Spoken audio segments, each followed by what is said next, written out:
Hello everybody, it's Claire here from Sewing by Claire, and whilst this is just a consecutive video in the series for all of you, then it's actually been a couple of weeks off for me and I'm really excited to be back. And so in order for me to get back in the habit of filming and doing all of those technical details, we're going to do a quick little project today. I'm going to say quick, it's not that quick, but it's a great project, and that's to make some of these vinyl fronted project bags. I don't know if you've seen these around. If anybody is into their cross stitching or other crafts such as that, then you might have seen these, and they're a really good fun project to make. So they have a quilted back on them that gives them a little bit of stability. You can see the rows of quilting on there. This one's been folded in half, as you can see. They've got a zip on them, and then you open it up and you've got a nice big space in there for putting all of your work, and then it's got a vinyl front that you can see here. And the beauty of these is that if I show you this one that I made recently, is you can put your project in the front there, your pattern, so you can see what you're working on. This was another one I made. And I just love making little zipper pulls for them.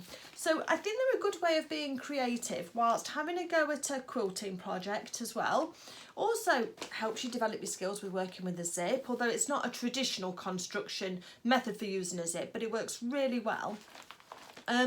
And yeah, you can make them in all of the fabrics that you want to, really. I mean, this one, again, I hadn't got enough of this leaf fabric, so I've bound it in a different one. So I'm going to say they're a good scrap buster, but you do need a decent amount of fabric. But that said, if you've got any jelly roll strips, or, you know, there's 2.5 inch strips, or you've got any sections of fabrics that you can piece together to make another piece of fabric big enough from your scraps, you can use those as well. I've also seen people who have mounted either embroidery pieces or cross stitch pieces on the back here, or on the front if you wanted to have it fabric instead and you didn't want to have it as a vinyl front, then you can also do that as well. So I think when you start to let your creative juices flow, then the options are endless. And there's a few rules to follow just in order to get it to go right. But the other thing that I want to make this different from other bags is I want to kind of, you know, with my videos, I don't just like to say do this, do that. I like to kind of explain where I can as to the reasons why we do something.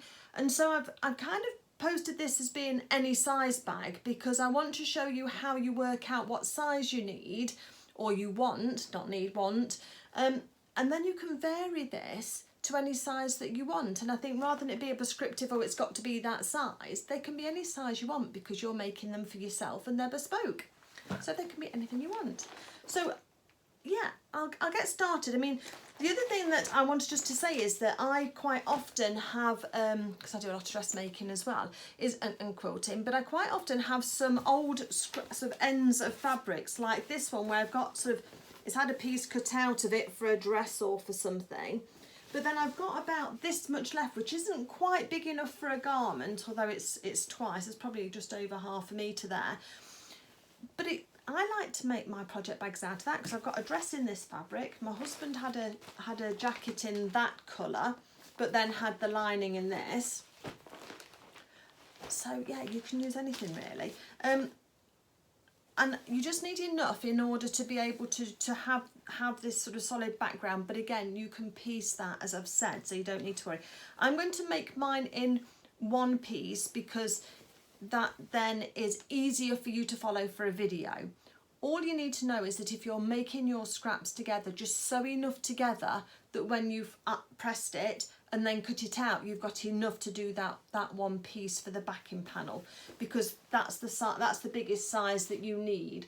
So you need 2 that size, because that's going to, or whatever size you choose for the back, and then the rest of it is from strips for the backing. And the one that I'm going to make today has these, I don't know if you can see, but it's actually got a fabric edge to it. So if I show you this one, where the vinyl goes right up to the edges there, that's vinyl all the way to the edge there. If I get it to shine for you, you can probably see it better. Whereas this one, if you can see, has got that fabric strip just round the edge.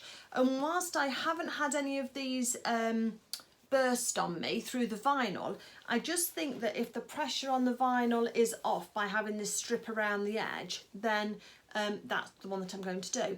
The other thing is that I don't do quick videos, the videos are not sort of intended for a quick bullet point thing and then you just get on and sew. They're actually for people who like to sew along at the same time as me. So we'll do it together as we go along, and I hope that's a style you like, and I hope you like the effect that I get, which is quite a neat project bag as well. It's not just thrown together, and also they make really, really lovely gifts as well. So if you've got somebody who has documents and stuff, you could even put documents in these, or you could put treats in there, dressmaking pattern and fabric, that type of thing. You've just got to be careful with the vinyl front that there's nothing sharp against that or sticky against that, because obviously it will stick or it will puncture that vinyl, and that would be such a shame after all your hard work. Okay. Tell I'm excited. Okay, so what we're going to do is I'm going to be using my scraps that I've got left over from a dress I made last year. I'm going to give it a press so that it's all nice and flat, and then we'll talk about how we work out what we need in order to make the project bag. So I'm not going to give you exact amounts, so like you need ½ metre of fabric or whatever, because you can start from anything and build it up to the size that you want. It's just when you're doing the binding, just make sure that we've got enough to cover all 4 sides of your binding. So we will go through that when we get to that section anyway. Okay, let's get started. Just in true Back to the Future style, I'm just going to show you this. This is the bag that we actually make during the video with its vinyl front there. Hopefully I can catch the light on there. And then the lovely zipper pull that I show you how to make. And also we've got the working zip there with the vinyl front, so you can put your pattern, your project in there with the quilted bag. So I just thought to pop on and just show you what we actually make in the video so that you can see whether that's something you want to make. Okay, so what I would suggest that you do is you have a pen and paper next to you, because if you're going to start to make your notes for how you're what size you're going to make your bag, then I think that would be really useful. The other thing is you're going to need your tape measure as well, so that you've got something to work with, and that would be great then just for measuring. I do tend to measure in inches on some things and centimetres on others, so apologies if I keep switching over, but hopefully most people know that we can work in inches or in centimetres. Now, first things first, the first thing we construct is going to be this backing piece, and this goes from the edge of the binding across to each side. Now on this one here, that is just over 36 centimetres, or just over, it's about 14.5 inches. Now it can be any size you want, so this one is 14.5 by 13.5 by the time I've finished. And that there, I don't want you to get too hung up on it being precise, because this back section here is made up of 3 pieces of fabric. So we've got this top layer here that you'll see through your vinyl panel. You've got the actual backing, which will form the outside cover, but in between the two we've actually got some quilting wadding. Now I use a product that is slightly different. It's a car interior header fabric. I'll get some out in a second and just show you, but in effect it's a bit like if you've ever seen by Annie, Soft and Stable. It's a interfacing or a type of fabric that can go in between 2 other fabrics and just give that little bit of a cushioned feel. But if you've got stiff interfacing, you can use that. If you've got quilting wadding, you can use that. It doesn't have to be exactly what I'm using. Also, if you'd got some fabric, say like an old towel, you could also use an old towel if you wanted to inside, if it's not too long on the fibres. You just need something to give it a bit of structure, because if you can see, the actual folder itself does stand up, and that does protect the inside, and just means that it's not too floppy. As you can see, it's got some substance to it. So if we were making, say, so that's the dimensions for this book. But if we were saying we wanted to make a project bag that would keep this book inside it, or one this size, then again we can still just measure it again. So that's approximately 10 inches by 7.5 inches. So again, you can make a project bag this side if you wanted to, or you can make one big or even bigger. So again, it just depends on what you want. The principle is the same. You have to decide what shape you're going to have to start off with, and that's going to form the size of your backing. So whatever your backing is going to be, I'm going to suggest that you add on 1 inch or 2.5 centimetres extra to give you some wiggle room. So if this book was going to go inside something, we'd need to have some room around it to get the book in and out. But if we wanted to actually have our finished folder, our finished project holder this size, then we could use these measurements. But as I say, we just want to add that extra inch. So whatever your finished size is, at this moment in time, you want to add 1 inch or 2.5 centimetres. So we've got backing size plus 1 inch. I'm putting there 2.5 centimetres. Okay. So you need to work out your measurements for that.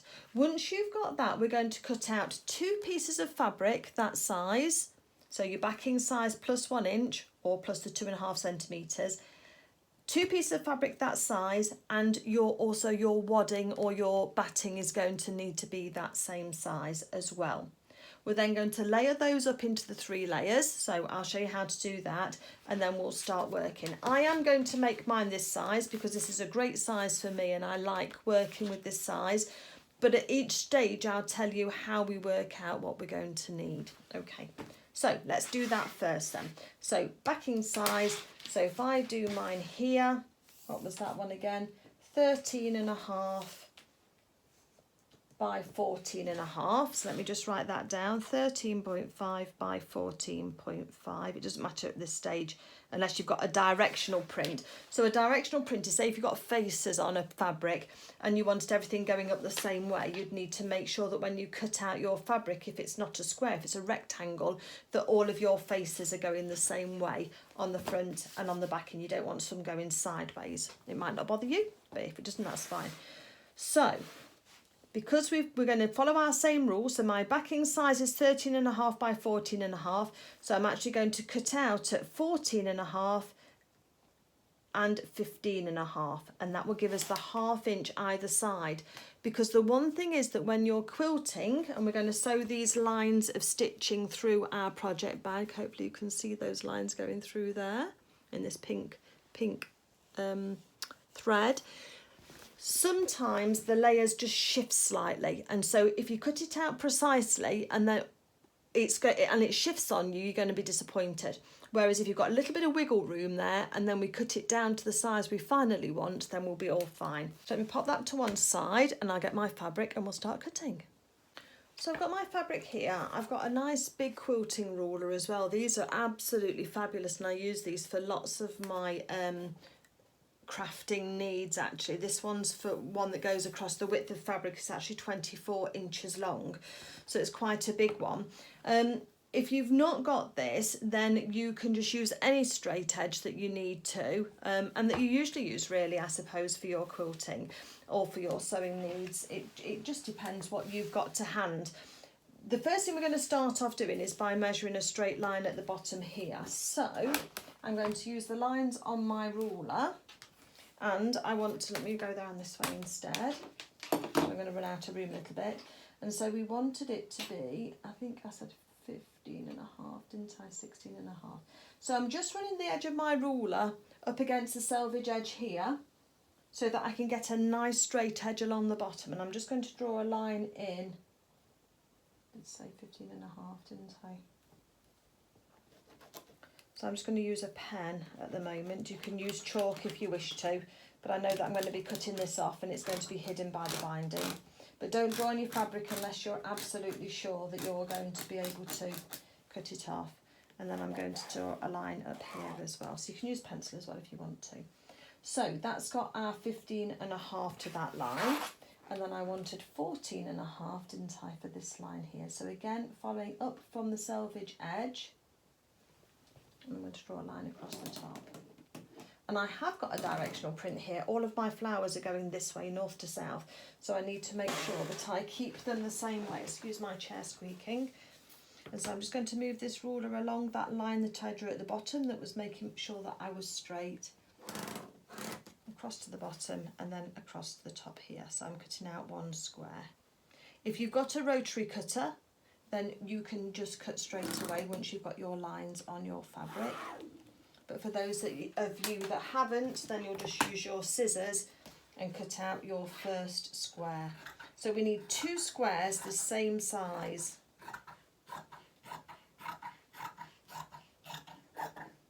Isn't that a lovely sound? Something about the sound of scissors on fabric, isn't there, that just is delightful. So let me cut up this side here as well. We will be trimming this off, but try and be as accurate as you can be.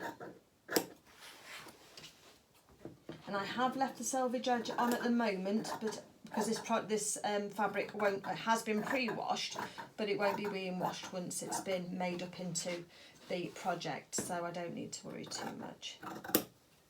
Okay, so there's my first square done. And then have I got enough to get up this bit here? I haven't, so let's go across this section here, then across the bottom. If you want to cut out your 2 pieces, making sure you've got your lines and your dimensions going the right way, then that's always good. If you've already cut out 1 piece, you can also line it up with your existing cut edge. And you can see here how the fabric disappears off the edge down the bottom here. Just make sure you've not got anything underneath that you're going to snip into by mistake. And that means then you don't have to measure out again, just so long as it'll fit on the edge there. I can get mine on the edge there. You can then just put a pin in the corners if you wanted to, just to hold that flat for you. And because I've got the wrong side up on my fabric now, I can see where I am. Sometimes you can lose yourself if you have the right side up on your fabric and then you can't see where your lines are. Ask me how I know. Okay, let me cut out this piece and then we'll work on this and we'll come back to you when it's time to move on to the next section. We'll be talking about wadding next actually, and I'll show you some examples of the wadding. Okay, the next thing that we're going to need something that goes between those 2 layers of fabric.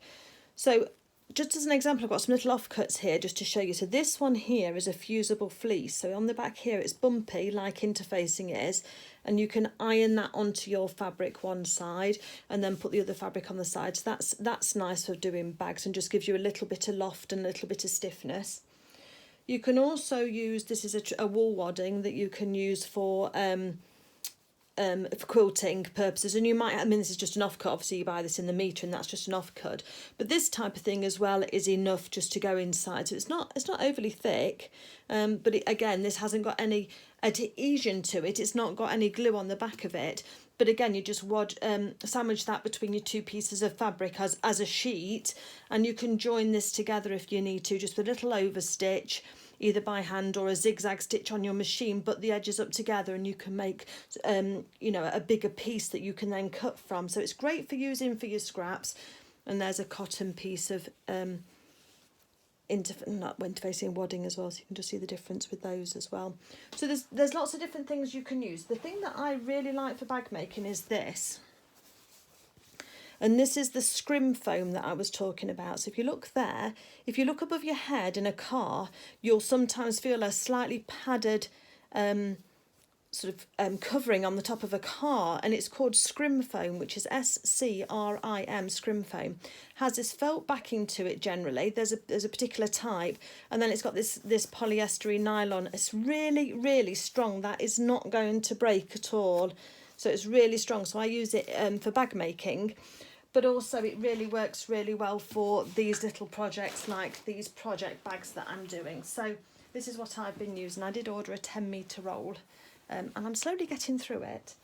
But obviously it just takes a bit of time. So I'm just going to put my scrim foam here for the moment. And I'll just get one of my pieces of fabric. I'm just going to pop that on top. Just hopefully we can get one out. Oh yes, we can just get a piece out of this, look. Just here, but it up to the edge so we don't waste any, and that will be enough just to do this project for us. So I do save my little offcuts because you never know when you might need something, a little bit of something to make a keyring or whatever. So I'm just going to roughly cut this out. Doesn't have to be too precise because we will be trimming this back down again. Just make sure you've not got any gaps underneath because you don't want to be sewing onto thin air, because you will be able to tell that in your final project. So there we've got one piece of foam on the back there now. let me just put all of this away and I'll come back to you. I will put a link down below to the eBay supplier that I've got for this scrim foam. You do need to try and get this felt backing on the back of it if you can do, because that helps to grip onto the fabric and stops it shifting, but it gives it a really nice stable feel to it. Okay, let me just pop this away and we'll carry on. Just had a thought I ought to calm down my excitement slightly, because I know there's a couple of people, I think it's Carol and Georgina, who listen to me when they're going to bed. So I'm going to get them all excited and all wanting to jump up and do some projects, aren't I, at this rate? So, apologies Carol and Georgina. I'll try and be a bit calmer, so I do apologise. Right. I've just picked off any big bits of dark threads that have got caught onto this, just so that they don't sort of show through the final product.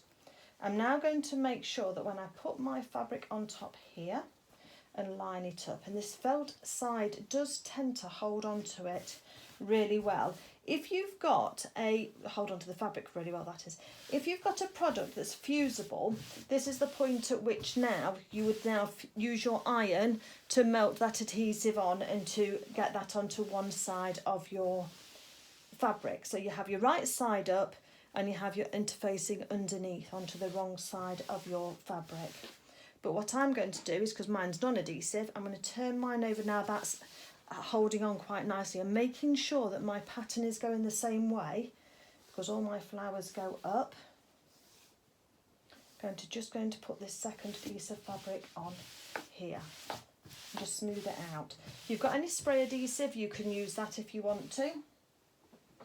All I'm going to do then is use a few pins to just hold this together in a few places. You do just have to be careful that you don't then go and tear a chunk out of your hand at some stage. If you've got safety pins and you're used to binding with safety pins, then you can do that, but it's just a couple, just to sort of make sure that it doesn't fold back on you and just holds these corners out, because when we're quilting this in a moment, then you will find that it can sometimes fold back on you, and that is annoying then when you've got to start and unpick it. So I'm leaving the centre section sort of clear of any pins, because that's where I'm going to start with my first line down. So just to say, just be careful you don't go and move your hands along there. And then I'm going to use a chalk pencil. I'm going to use our ruler, and then following a line down on the pattern is what I generally do. Just make a line. It doesn't matter if it's dead centre or not, just so long as it's straight. You want it to be straight so that you can follow it for your quilting. That's if you're doing straight lines down. If you want to do a grid shape, you can do a grid. I've done diagonal grids on some of mine. I think this design is quicker, which is why I'm doing it now. But also, if you wanted to practice your free motion quilting, perhaps your, what do they call it, a meander pattern, don't they, where you go all over, this size of fabric is great for that. So when you're quilting on a bigger quilt, sometimes you do a pattern which kind of does all like swirly and zigzaggy. You can do that. I mean, you can do whatever design you like on the back here, which is great then, because again, that further cements itself in my head as being a great mini quilting project for you. But I've just put this straight line down here with the chalk pencil. I don't know if you can actually see that on there. Just going to have to trust me, there's a white line going down here. And that's going to be my starting point for my first line down. And this is why we've pinned this fabric in place, just to hold it for us whilst we create those lines. So let's get our machine all ready and I'll come back to you. So I have put a walking foot onto my sewing machine, which is here. They're quite bulky. Yours might have one built in. This is quite a basic machine, but it does everything that I need it to. And it's got this walking foot on it. Now the walking feet are quite expensive, but if you do a variety of crafts including quilting or bag making or you work with slippy or stretchy fabrics, and they are a really good investment to have. This one was about £50, so they are, and it is a genuine Janome one which matches my machine. But I would say try and steer clear of the cheap alternatives online, because I ordered one and it lasted 2 weeks, whereas I've had this one over a year and it's still going strong. So again, getting the one which is the right make is the best idea. And what I've done is I've got the same colour thread top and bottom, and I'm using this white thread so that you can see it hopefully when I sew onto the fabric. But I could have chosen the green, a green or a blue or the black, or it's perhaps a navy it is, or the yellow, anything that you want to, just to enhance your bag. But I have chosen a white zip, and therefore I thought the white stitching would then look really nice. The other thing that I'm going to do is I'm going to take my stitch length up to a number 3. So 2.2 or 2.5 is your normal construction. I've just made it that little bit bigger. Just makes the process go through faster. And then what I'm going to do is, without reverse stitching, I'm going to line up my machine so that I'm going to start just on the edge, and I'm going to do a straight line all the way down here with my sewing machine. Find my pedal. And I'm just guiding the fabric through without it bunching up, and the walking foot will help feed everything through easily. We're just wanting to make sure that, because both sides of this stitching are going to be seen, you don't want any puckers and you don't want any snags or nests on the back of your machine. And I just sew right off the end, and then I use a little cutter on the side of my machine just to cut those threads, and there's the first line. Then what I do is, now you can do 2 things. Hold on a second, because I'm getting tangled up with my cables. Because it's a walking foot, I've got one of these things here that fit on the back of my walking foot, and it's a bit of a guide so I can follow this line here. And what I do is I clip it on the back of my walking foot, and then I have this little lever here now, and I can adjust that however wide or narrow I want it to be. And I can decide, so I'm going to really make these quite wide because I want to be able to get through this quite quickly. So maybe a little bit narrower. Let's just have it round about there. That sounds about right. And then what I do is I run this lever here, line it up with my row of stitching that I've already made, and then I can start stitching. And so long as this guide here stays on my row of stitching that I've already done, then I know that this line here will be straight in line with that one as well. You can also try moving your needle and using the edge of your presser foot. That works really well. It's just trying to speed up the process from you having to stop and draw lines all the time onto your fabric. It just makes it quicker. So let's go again with another line, and I'm just going to cover the whole piece of fabric with these lines. Just watch out for your pins that you've put in to hold your fabric together. Make sure you don't run over any of those or they get in the way.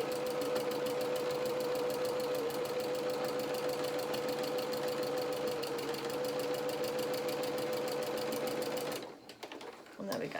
We've got 2 lines there, nice and evenly spaced.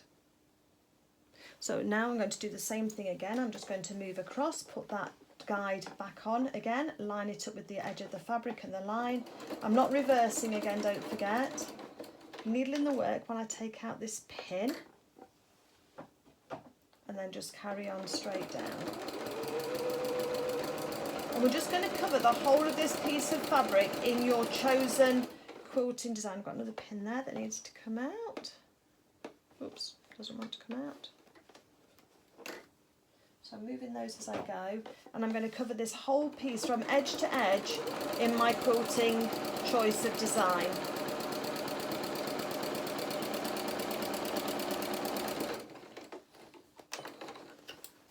So now I've got 3 lines. So if you'd like to do the same, and then I'll meet you back here, and we'll square this up to make sure that it's all straight before we move on to the next section. Just a quick thought, just remember to keep checking the back to make sure the back's all sitting nicely as well. You want the back, you need both sides of this to be spot on, you know, really pristine, because both will be seen. And when you've finished, you'll have this piece of fabric, and I hope you can see the lines all the way along there, just in that white thread. And using that guide has just kept them all the same kind of distance. Again, it doesn't have to be perfect if you don't want it to be, but you'll find that because these bags will be used for many years, because they really do last that long, then you want to really make it as good as you can do.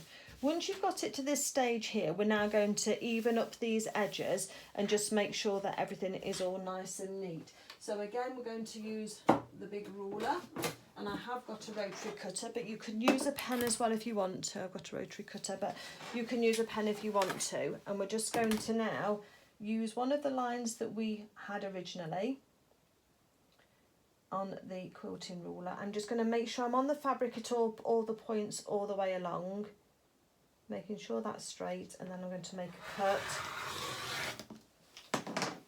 and just take those edges off, which is why we didn't need to worry too much about the threads at the end. They should just all pull off just all nice and neatly. So let's do the other side as well. So I go opposite sides first generally when I'm doing this. So line this line up again to make sure that it's straight. Make a cut. Takes one of those edges off, and all those raw.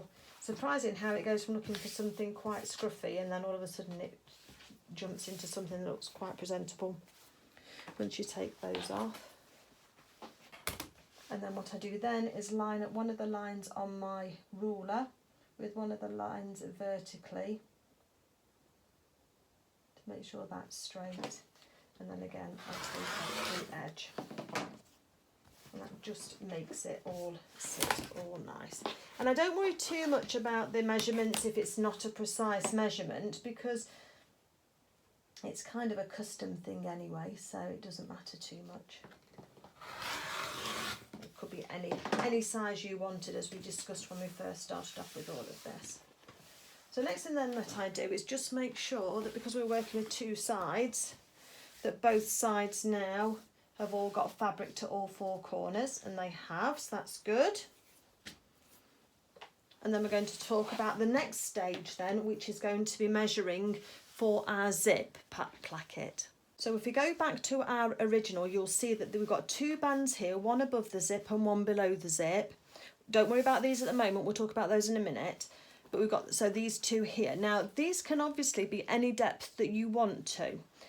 On the zip side though, you need to have both of them are actually sewn on the fold, or cut on the fold. So whatever this finished measurement here is, you're going to need to be double that plus your seam allowance.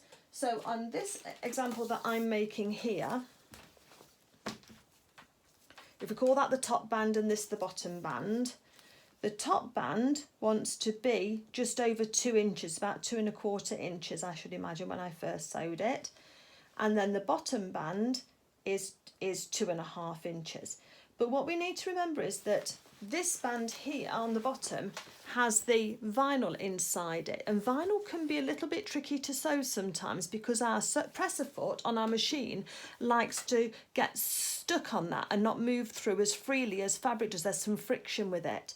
So the best way to sew the vinyl without a special foot is to encase it in fabric. So what we're going to actually do is let's do this top bit first here. So for this top one, because we can see the seam allowance is straight here going straight up to the top, I'm going to make that at 2 1/4. So 2 1/4 times 2 is 4 1/2. So my top band that I'm going to need, let's go back to our pen and paper again. Where's my pen gone? So my top zip band is going to be 4 1/2 inches by, and that's going to be by the width of my book. So let's just measure this now and see what this is in the end. 15 1/4. So 4 1/2 by 15 1/4 inches is going to be my top band. Now if I was working this size here, let's do the same thing, and I want a band that's going to come down a short distance here. So pretend this is our other size book that we were folder that we were making. So let's just measure down. So I might even say maybe 1.5 inches proportionately would be a nice band for going across there. So 1.5 inches times 2 is 3 inches. So I'd make a note of the 3 inches, and then I would be doing that if I do this on this way round, landscape way. I would probably cut that out at just at 9 3/4 inches to do the width across here as the finish that I wanted.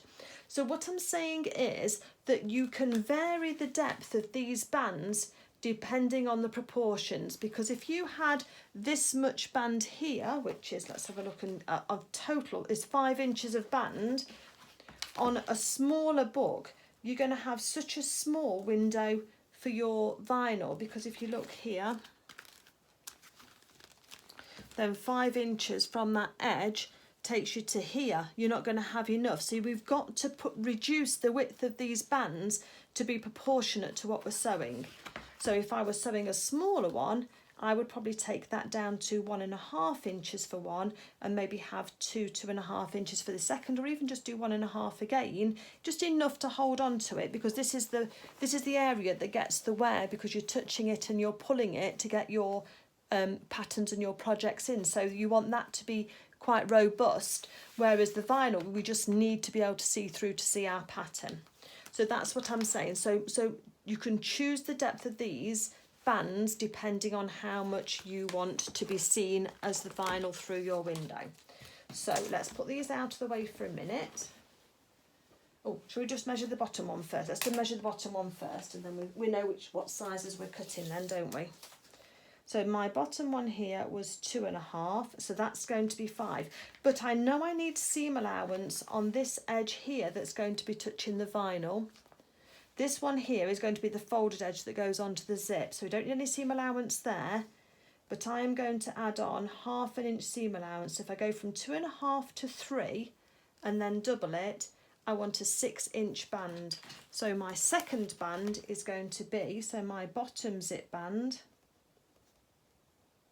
is going to be 6 inches by 15.25 inches, because I want it to be, if I'm 6 inches, I want it to be about that much, less the seam allowance for turning under for the vinyl, but I want it to reach all the way across my band here. So that's why we're doing that 15.25 across the top there. Well, we're measuring on mine, aren't we, on this one here, which is 15.25. I hope you're with me so far. It all does make sense, really it does, and maybe it's just watching the video through first, and then, well, hopefully not while you're going to sleep, before then you have a go at making it yourself. So let's put that to one side. Let me get my fabric, which is down here, all neatly put away, as you might imagine. And I'm going to save that bit there for my band, so let's use this section just here. And I want to make sure that my pattern is still going the same way, because I've got a directional print on my fabric. So let's put this on here. And I'm going to first of all square up this bottom edge, because I don't know if you can see, but this is not straight at the moment. So again, because it's been used for another project, then it all gets slightly off kilter, doesn't it? You know what, I need a bigger desk. I reduced down from a bigger desk down to a smaller desk, and now I could do with a bigger one again. Right, let's keep this fabric nice and straight. I'm going to use the printing edge on my selvage edge to line my ruler up, and here you can see how much it comes off of straight just down there. So let's start just here and cut a band off that's going to give us something to work with.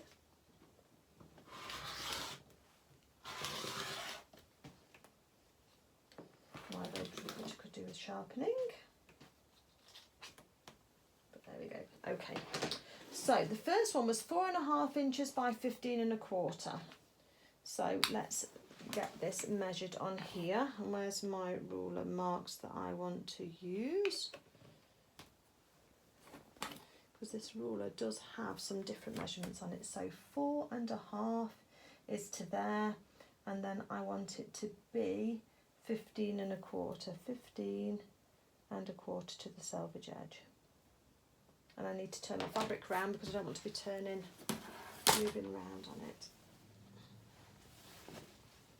So you tend to put your rotary cutter and your ruler, or your ruler should I say, over the fabric that you want to use, just so that you don't then run the risk of going across it. So we want to have 4.5, that's to there.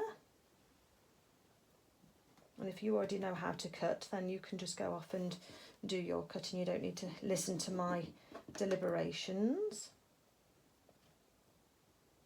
So that's 4.5, and I wanted it to be 15.25 long, didn't I?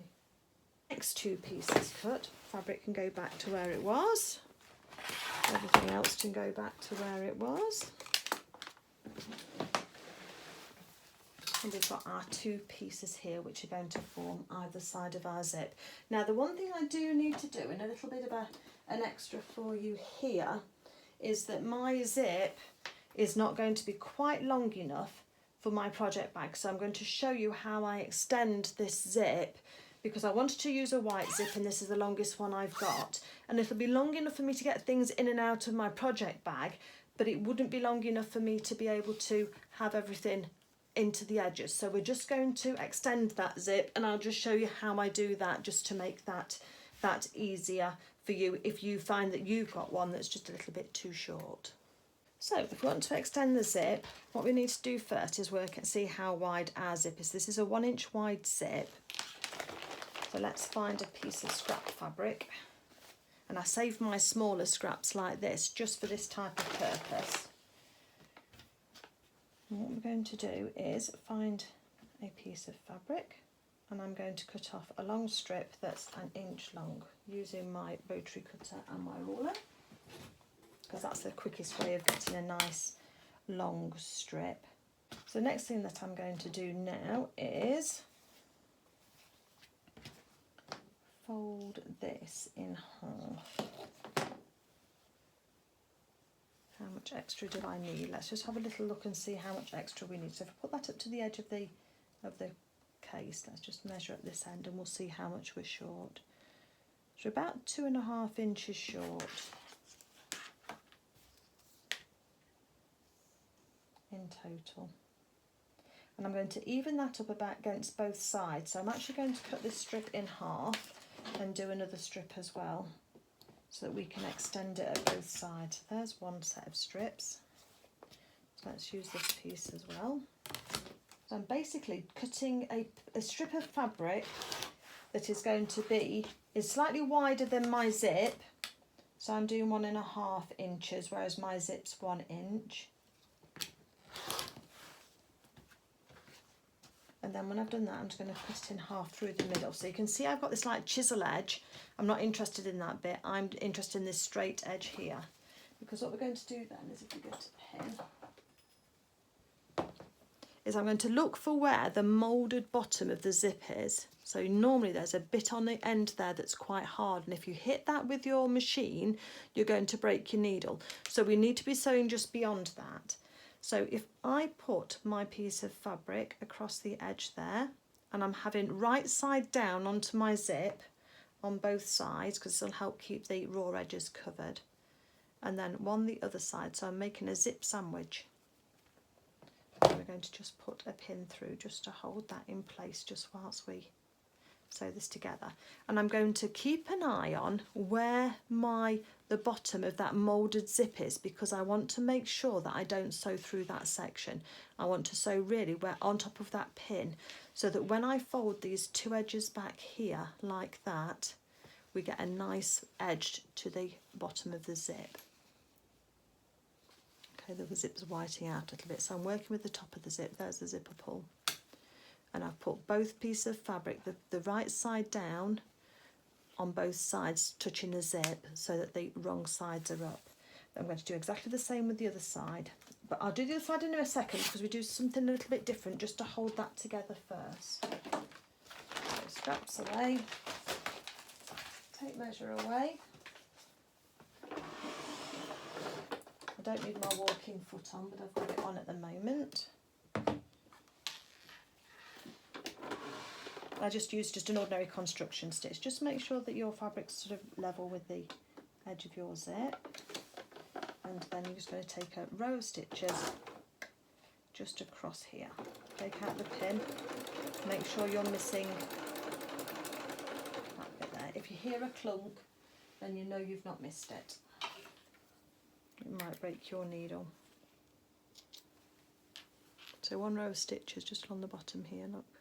Hopefully you can see that, just there. And then we're going to fold that back. So both pieces are going to get folded back. Can press it if you want to, but then I'm just going to run a row of stitches just close to the edge just here again. I'm not reversing because it's all going to fit into another section of zip, so you don't need to worry about it. But this will just hold everything in place for you.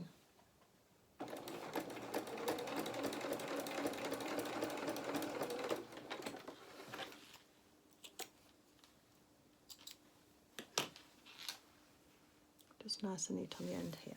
Now, the first thing I want to do here is take the zip puller back a bit, but you've got to make sure that the edges of your zip are together. You can't have one further down like that and one out, so you've got to have them lying really nice and flat, because I just want to put a row of stitching across these zipper teeth first. And again, at the top here, you've got a hard bit of zipper that you can't go through, so you've got to miss that with your sewing machine and your stitches. So make sure that that's all nice and even at the top, and you've got to, it doesn't matter at which point, you've just got to kind of hold it together so that you can then put some stitches across, because it just tried to separate on you and you want this just to be together as much as possible. And then I do tend to reverse, so that's just going to hold this. You can do this bit by hand as well if you want to, just to put a couple of stitches in. So it's just, can you see just across the top there, it's just holding those two ends of the zip together so that they're not going to move too much. And then we're going to do the same again. So let's put that piece of fabric onto there, and the right side of fabric onto the back of the zip just there. Let's just get our bearings again so that we're going to miss that moulded piece of plastic for the zip. Keep your fingers crossed because I'm on camera, so of course it means I'm going to hit it. Make sure your zip's at the same edge, and then take it nice and steady. Oh, I'm flinching, can you tell? There we go, straight across, managed it.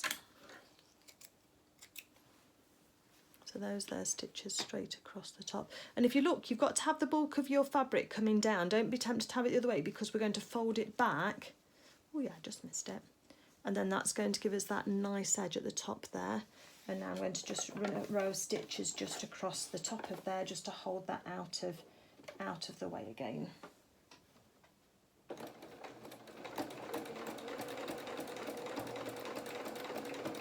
Just make sure that your fabric doesn't walk on you whilst you're working.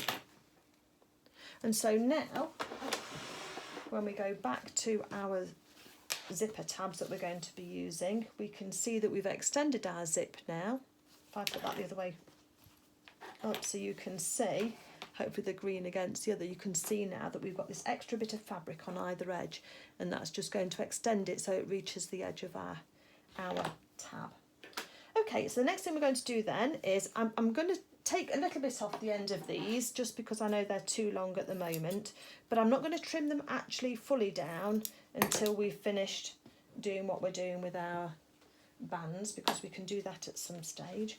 So the next thing I want you to do is take this to your ironing board, and we're going to iron the thinner one in half, well, both of them in half actually, but then on the thicker one we're also going to fold up first 1/2 inch on both of these two long sides, and then we're going to fold it in half. So let's do that together. My iron's just warming up. The other thing that I think you can notice as well is that I haven't interfaced any of these edges, because depending on the thickness of your fabric, you might decide that you could do with it, and by all means, if you want to, you can do. But whenever I've done mine so far, I've not really needed to do that, because the zip goes on the edge of the fabric. So that's all fine. So that's folded it in, just giving it a quick press over just to make sure it was nice and flat. And now this is the thinner one of the two strips, and I'm just folding this one in half.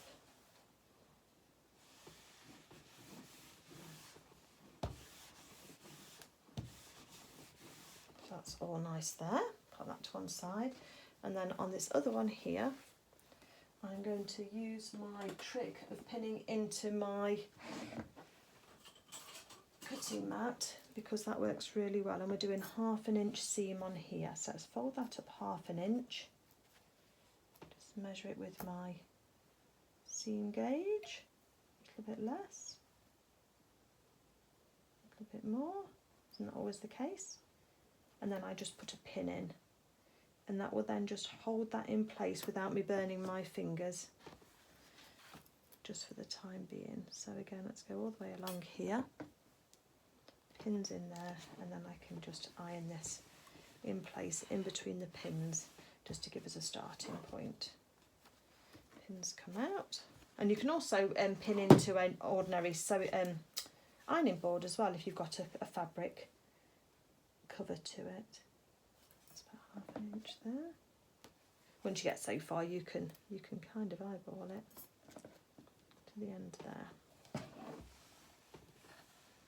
Just over the edge there. So remember, your strip may be bigger or smaller than mine.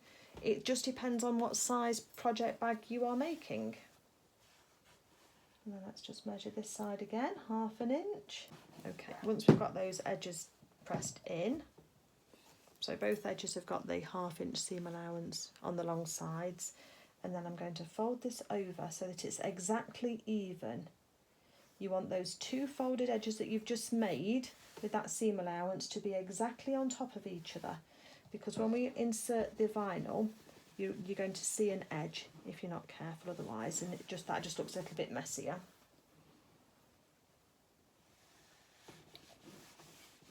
I hope everybody's enjoying themselves so far. I hope you can tell that I am too.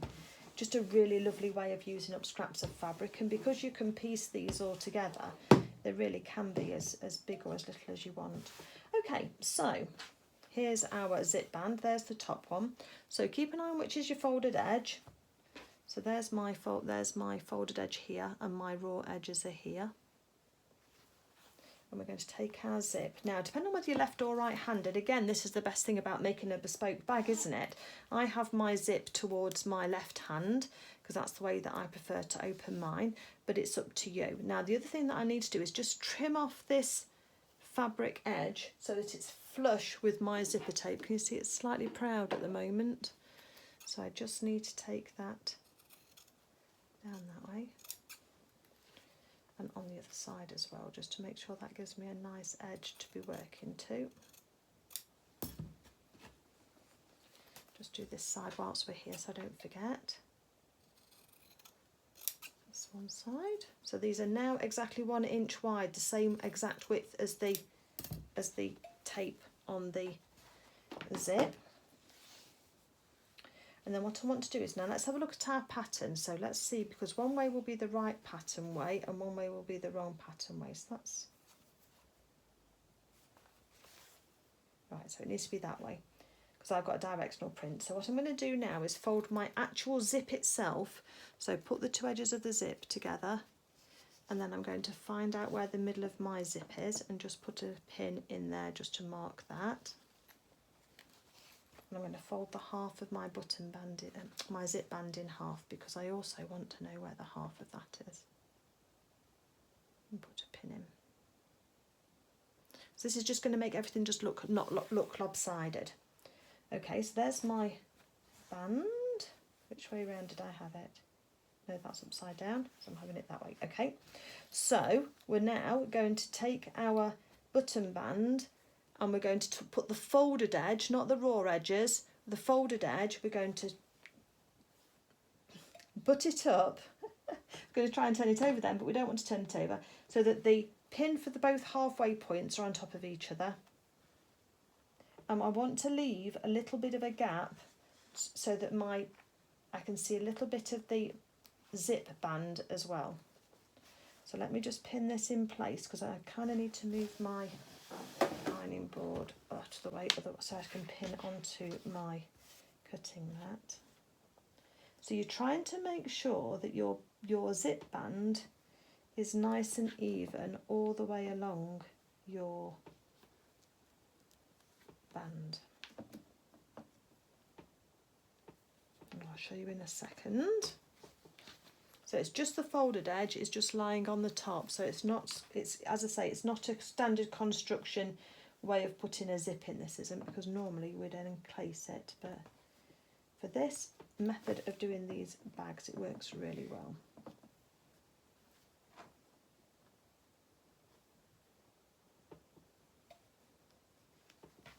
So there we go. So there's the teeth of my zip, and this is the folded edge. It's away from the teeth of the zip, if you look, and it's running alongside that band. Let me just show you on the one that I did before, because it's probably easier to see there. It's such a brighter colour. So on the pink one here, this bit here, there's the zipper teeth, and then you've got a ridge of the band there. So you want to be able to see some of the band. And if you look on the inside, the tape of the zip isn't enclosed, it's just against the fabric, because there's no raw edges there, so nothing to fray or to make a mess, but it's just sitting on top of there. And we're going to sew one at a time. Now, if you've got a zipper foot, this is the best time to get that out.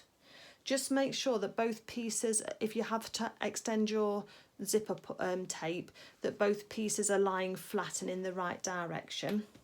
So this is my zipper foot that I'm going to be using, in case you've got one similar to that. We just need to put this onto our machine, and it's just so you can sew quite close to the zip without getting in the way of the zipper tape. So we're going to put this into the machine, and we're going to start here, and we're going to sew quite about 1/8 of an inch in from the edge of the folded edge of the zipper tape, and we're just going to fold that down. Now, when you get to this bulk of this zipper pull, generally speaking, you can't get through that with your machine in place, so you will have to open it up slightly, oops, so that you can sew past this section here. And then we're going to stop with the needle in the work, lift up our presser foot, and then we'll move the zipper pull back out of the way so we can sew the rest of it. And I'll change the camera angle so that you can see better. So let me just change the camera angle, and then we'll do that. Let's try this angle and see how this works. So first of all, I'm going to line up the edge of my presser foot here, just 1/8 of an inch in, just so that I can see where I'm going to start sewing. I'm going to take my stitch length up to a 3 because I'm doing a top stitch as well. And I'm just going to make sure with the first couple of stitches that, or just offer your needle up to your stitches, just make sure that you've got your zipper foot positioned correctly, that you're not going to be catching your needle on the zipper plate, because otherwise you'll break a needle. And then once we're ready, we're going to put that needle in the work to hold everything all down and still. So let's open this zipper up first of the way.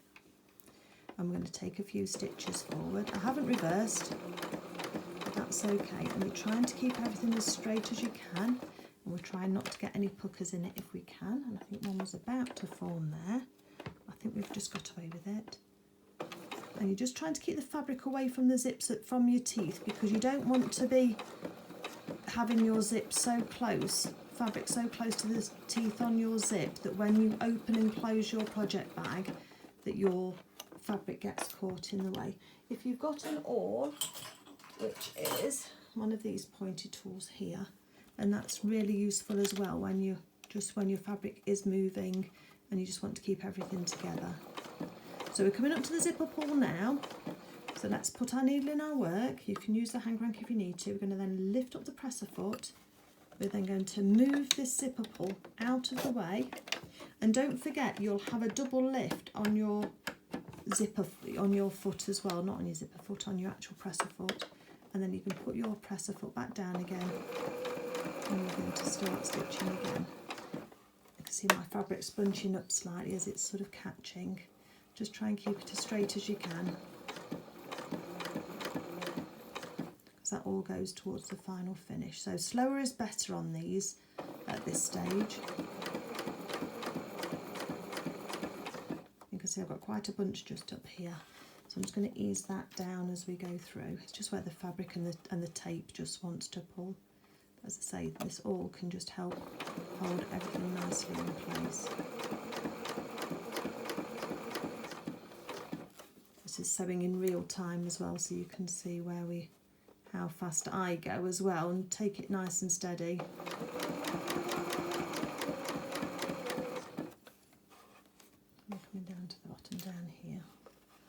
Just line that fabric back up again. I'm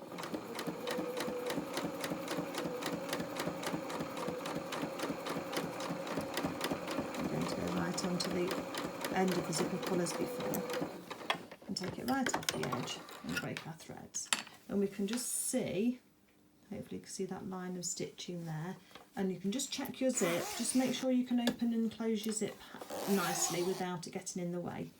Now the thing that I do on these is, because I do like them to look nice, is because if you can see this, there's quite a lot of zipper tape flapping around on the inside there. That's how it looks on the inside. So that was that folded edge we put against there. So I do generally run another row of stitching further along from where we were originally. So let's go back up to the beginning here. Pick a mark on your presser foot and then follow that. Put a needle in our work again. Let's move that zipper foot just down for a second. You don't have to do this, but it does just keep everything all nice and neat and secure.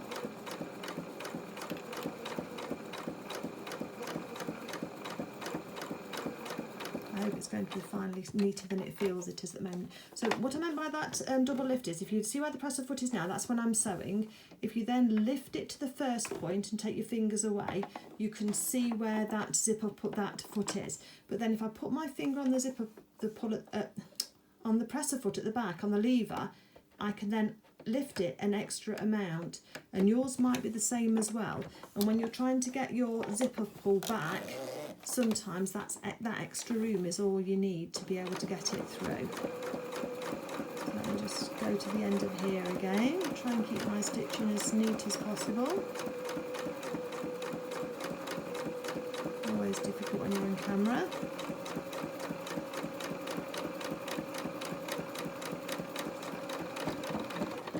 Stuck just there. Just help it over, nice and steady, and back down to the end.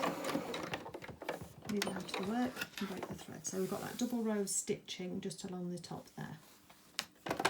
So the next thing then what we're going to do is take our other piece of our zip here, zipper tape, and we're going, not zipper tape, our zip tab, and then we're going to find the folded edge again.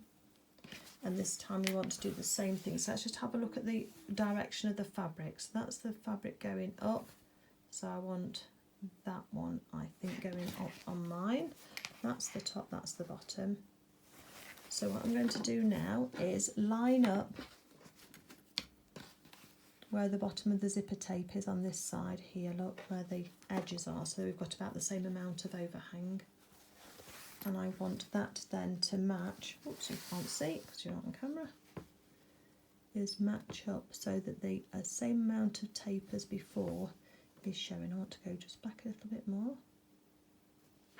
So I'm just trying to line everything up so that it's as the same as it was before.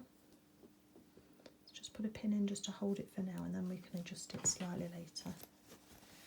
So can you see how I'm just putting that folded edge against there, trying to keep these edges up here, so that tape there will get cut off, that little bit of extra there.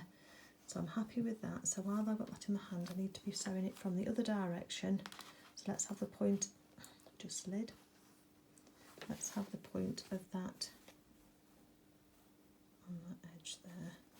And you want about the same amount of zip tape showing as you had at the top and at the bottom.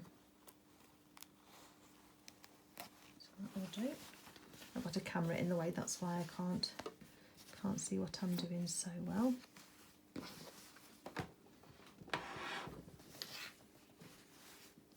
So I'm just going to line this all the way up along now, down the edge of the zip with these fabric edge.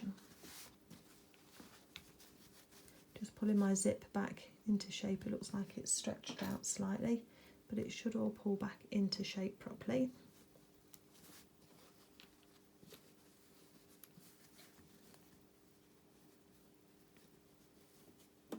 And if you want to do the same and you want it to finish about the same edge, if it doesn't finish the same at both ends, then don't worry, we can trim that, and we can trim the main pouch down, our main backing piece, can't we?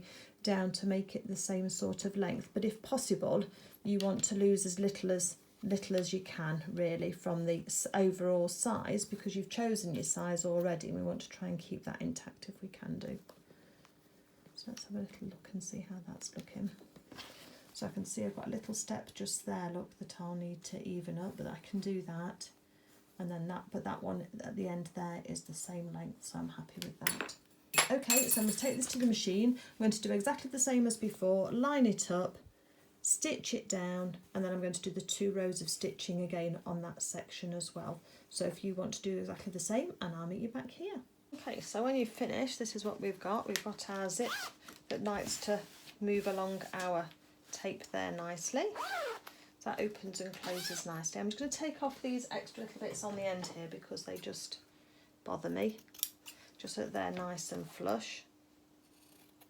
For the time being, we will probably end up with a little bit more trimming later on, but for now that's all sitting all nicely. I've got a little bit of a wave in my zip, but I think that's because this is quite a thin fabric, but once it's put in against the bag it'll be fine. So now we just need to remember that we've got this edge here, which is going to be where our vinyl's going to go, and then we've got, which has got the turned under edges if you remember, and then we've got this side here which has got the 2 raw edges with no unturned edge, and that's going to then fit along this section here. So let's just put this against our bag, so that's the right way for our bag, and there's going to sit on the top there, and I can see there, look, my zip panel fits right to the edge there. Can you see? Right to the edge there, and also right to the edge there, so that's fine. And I'm also happy that when we put the raw edges at the top together as well, that we've got a nice area down the bottom here for the vinyl as well. So we are going to do something different with the bottom here. I'm going to get my piece of vinyl and we're going to cut that next, but I'm going to just measure it now so that I can have those bands on the edge of it, because I want those to be able so that I can reinforce it. So if you remember, we want to add these little bands just here on the edge, so that that's all nice and neat. I've got to remember how I did those. Did I do them with a folded edge? Oh yes, with a folded edge. Okay, we'll do it with a folded edge. So the way that I did those was 2.5 inches, I think, which would then, by the time we've taken off 1/4 inch on both edges, would give us a 2-inch edge into our fabric. Let me just measure it and just make sure. Tape measure. This way round. So I go right to the edge of the binding because that holds the seam allowance inside it, and that's 1 1/4. So 1 1/4 and 1 1/4 is 2.5. So I did cut those out at 2.5. And the other thing that was 2.5 is my binding as well. So we will cut out the binding. So depending on what size your bag is, remember how we had to reduce down the zip band if you had a smaller bag, you again might want to adjust down the side sections here. The smaller the bag, I would suggest that you perhaps don't have these bands on the edge and you just have your vinyl going up to the edges like I do on quite a few of mine. But if you need to, just take this down slightly. Even if you've got 1/4 inch showing or 1/2 inch, it's still just going to give the fabric on the edge here something to hold on to on the edge of that vinyl. So it's just this bit here that I'm talking about, look. So there's the binding and the edge of the binding, and then there's the little fabric strip that just holds that vinyl in place. And if we have a look on the inside here, you'll see my vinyl is just loose on the inside there. So 2.5 inches for the size that I'm making, but you could go smaller if you wanted to. I wouldn't go smaller for your binding around the outside, because 2.5 inches tends to be the right size for when you're going all the way around the edge. Because once we've sewn our vinyl pocket in, we've got it all together, we're then going to use some fabric that wraps around these edges here, and that's what I'm meaning when I talk about the binding, and that just neatens all of these raw edges all along the sides. So let's have a look. This is resting on top now. Maths isn't my strong point, by the way, so this is why sometimes I don't always know exactly what I'm doing, but let's just work it all through as we can, and hopefully make sense with you. So let's first measure the gap that we've got here. So I've got about 9¼ inches down here from the edge, very edge of the tape here, from the folded edge where we're going to put the vinyl in, right down to the bottom is 9¼ Now I know that with my vinyl I want to be able to have that 1/2 inch on the top there, just to hold that in tight. So that's going to take it down to 9¾ of an inch. But then I also know that I want to take at least 1¼ inch off the bottom here as well. God blimey, that's going to test my maths, isn't it? So we need 1/2 inch there, and we need to come down to here, but we also want to take off, so that's going to take it from 10.75 to 9.75, and then another quarter to 8.5. So I think my vinyl needs to have a little 1/4 inch in the back of it as well.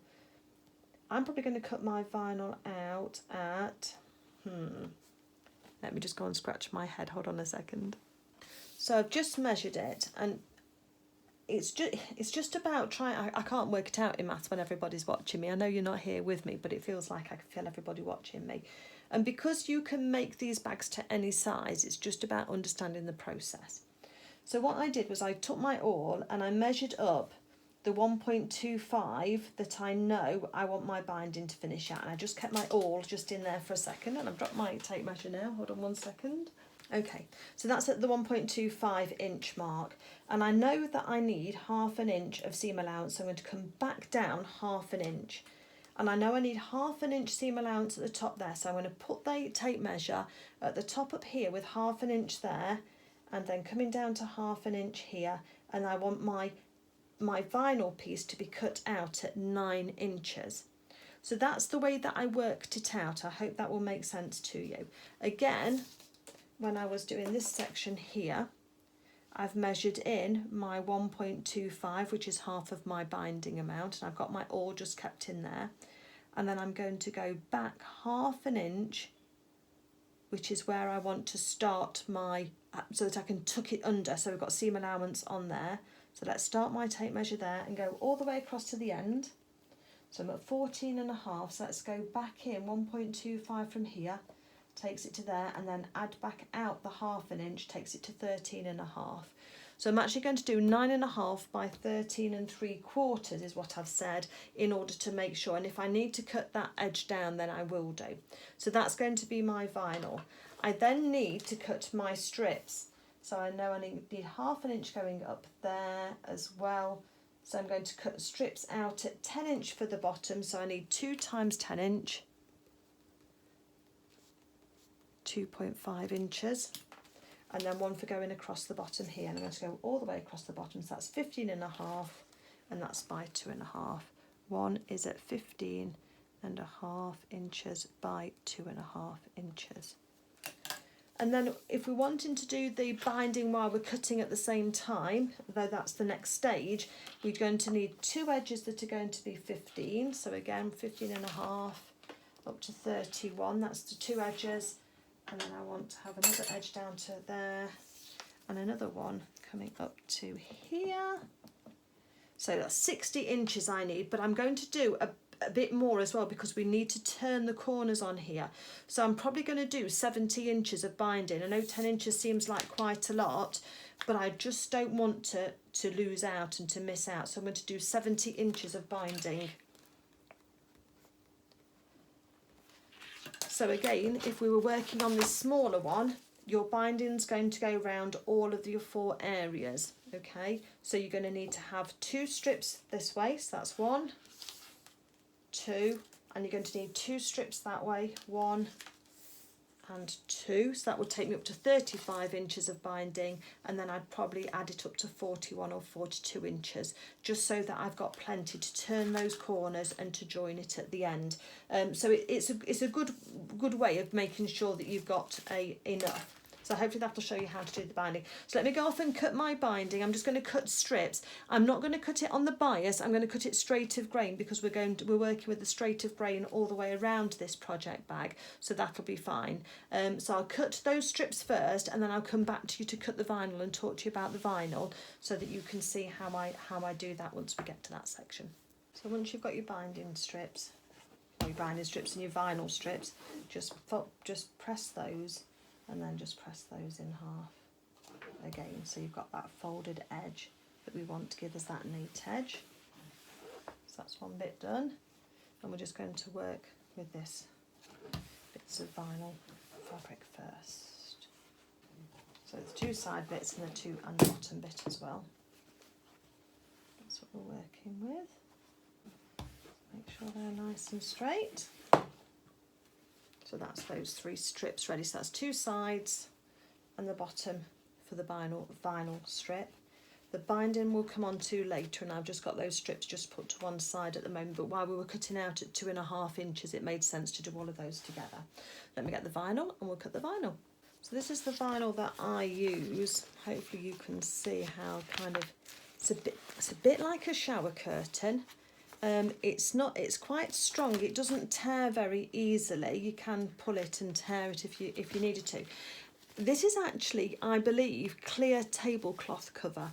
And I bought this on a roll. In Spain here we have some Chinese bazaar shops, we call them, and they're a bit like an emporium of all sorts of things, but outside they have these big sheets of plastic covered tablecloths that you can buy by the metre. And on there was this clear vinyl. I thought, oh, I know exactly what I can use for that, so that'll work well. So it has got some flexibility to it, so hopefully it's going to have some nice longevity to it as well. It does get a bit dusty and a bit sort of, it does attract the dust a little bit, but that's just the way that I think plastic is generally anyway. So what we're going to do is we're going to cut our piece of vinyl. So I've just got a piece of doweling that I've just wound it around to try and keep it straight. You can't it's obvious to some people, but to others it might not be. You can't iron this if it gets crinkled, because it will just melt onto the bottom of your iron into a really big mess. So anything that you can do to trust, that's why I put this doweling down the middle of mine, just to try and keep it sort of in some sort of semblance of straight. As I say, I just bought a metre of this. So our vinyl is going to be 9.5 by 13.25. So let's have a look and do our, see if we've got more than 13.25 along. So let's do our 9.5. I've got a little edge here that I just need to take off. So just making sure that's as straight as possible. Just take off that edge just to make that, and I just cut it with my rotary cutter, or you can mark it with a pen if you need to in order to work that through. So I want 9.5 did I want? So I'm just resting my ruler on the bottom, and then I'm just going to start and just cut a line across here. I'm doing that at 9.5. all the way along. As I say, the rotary cutter goes through it really, really easily, and it's very easy to cut. And you might find something that's a little bit more robust for the project that you're working on, but this works really well for mine. So there's one bit cut off, and now let's just by 13.75. So let me get my other ruler because that's not long enough. Okay, so here we've got our rectangular piece of vinyl that I think you can see with the light reflecting on it. And what we're going to do now with these bits of vinyl is we're going to take the folded edge, and starting at one edge, I'm going to just overlap it with the edge of the vinyl by about 1/2 inch. And because we are going to be, where's my pin's gone? Because we are going to be sewing this, you can put it through, your pin through.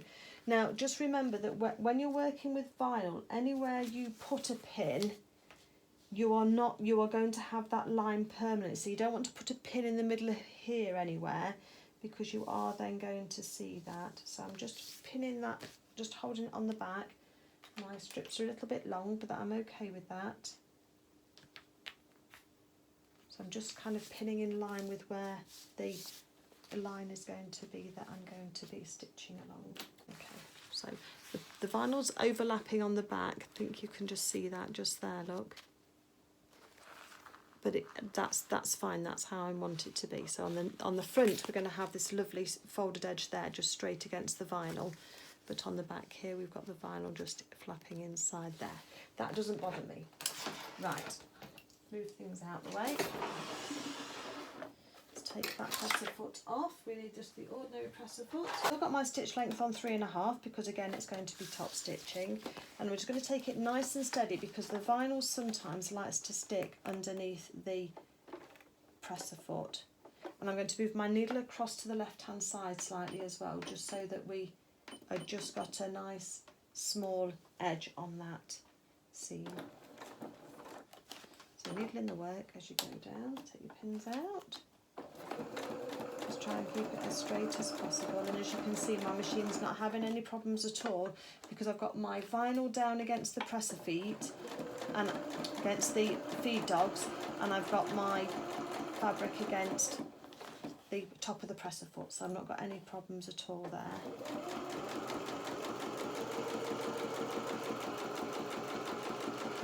Just straight off the edge, I haven't reversed. That's my snips. Oops, getting threads off. And now what you've got to do is just make sure that when you're doing this next section, I mean if you want to just do it vinyl, you can do and just put the vinyl against the edge, that's fine. But if you're vinyl against the edge, if you're wanting to have a purely vinyl pocket with just your zip band, you'd miss this step out. This is just if you want the fabric edges. So again, we're going to now making sure that we've got the top piece of fabric, so you've got to make sure that where your edge is here, you've then got your fabric going over the top of your vinyl again this side. Okay, so when you finish with all of that, you've got your piece of vinyl with 3 edges, all of those bands put on there. We're then going to get our zip band here now. And what I do is I fold back to make sure you've got the top section with the zipper pull on the top, and that's going to your right if you're right-handed, left if you're to your left if you're right-handed, and right if you're the other way. And you're just going to fit your vinyl piece in the middle of your tape here, just to make sure that's about right. And then when you're comfortable, you're going to fold your top piece of fabric down again. And then you're going to pin through all of the layers to make sure that's all going to sit straight for you. Just remember to make sure that you're covering your bottom where you can see the fabric. You don't want to see that overhang, the bottom fabric poking out underneath if you can help it. You want it to be as neat. I'll bring this up to show you to the camera. So that's how we've got that set on there. So you can see the 2 edges of the vinyls inside there, up to the edge of the fold over, and then when you fold this back over you can't see, you're not seeing it like that where you can see the bottom underneath. It's absolutely lying flat, so you can just see the one piece of fabric. And then using a 3 stitch length again, we're just going to sew this down again, and then we're going to just start stitching. Needle in the work, take the pins out. Keep everything all nice and flat.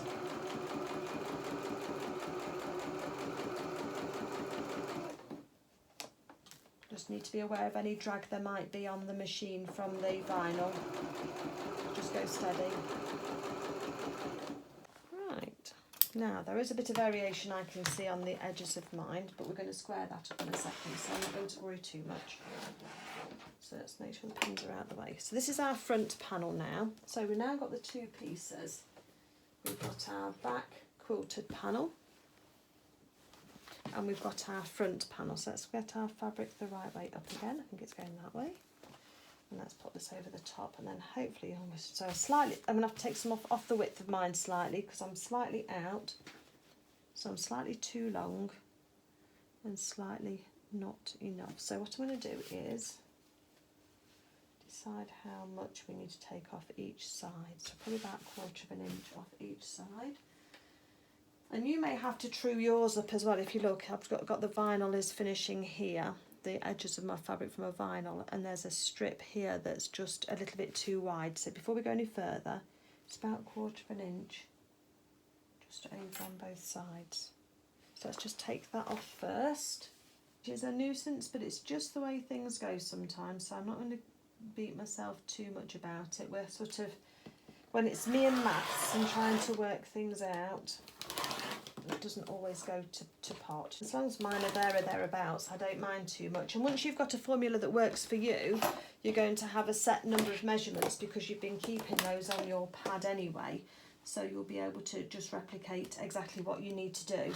But like for now, I could go back to my pad measurements and say I need to reduce by 1/4 inch the width of my main panel, or add 1/4 inch each onto the sides of mine in order just to sort that through. So that's fine. And now I'm just a bit too long. So I'm going to take 1/4 inch off the edge of both of these. Let's try again.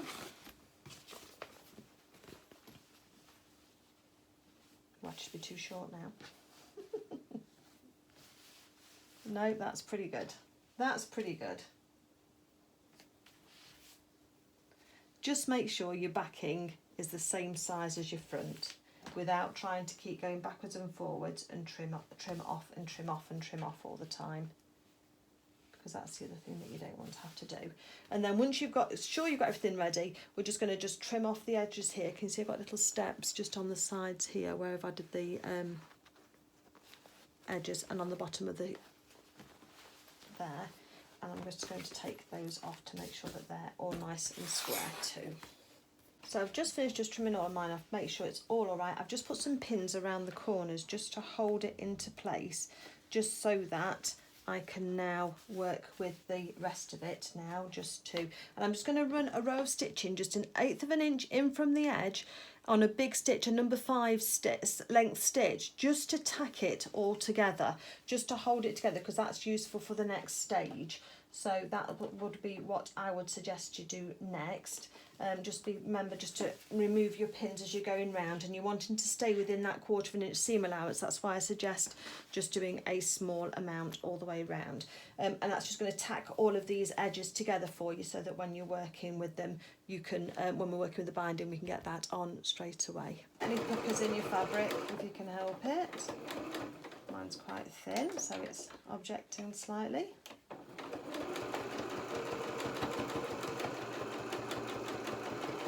If you have got a walking foot on at this stage as well would be a bonus to you as well.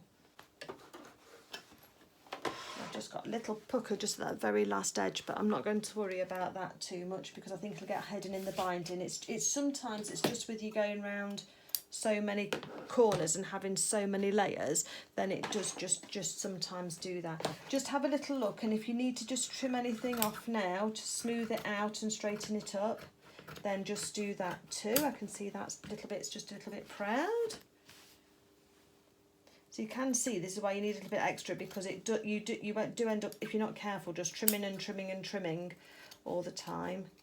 But you want that binding to go on really nicely.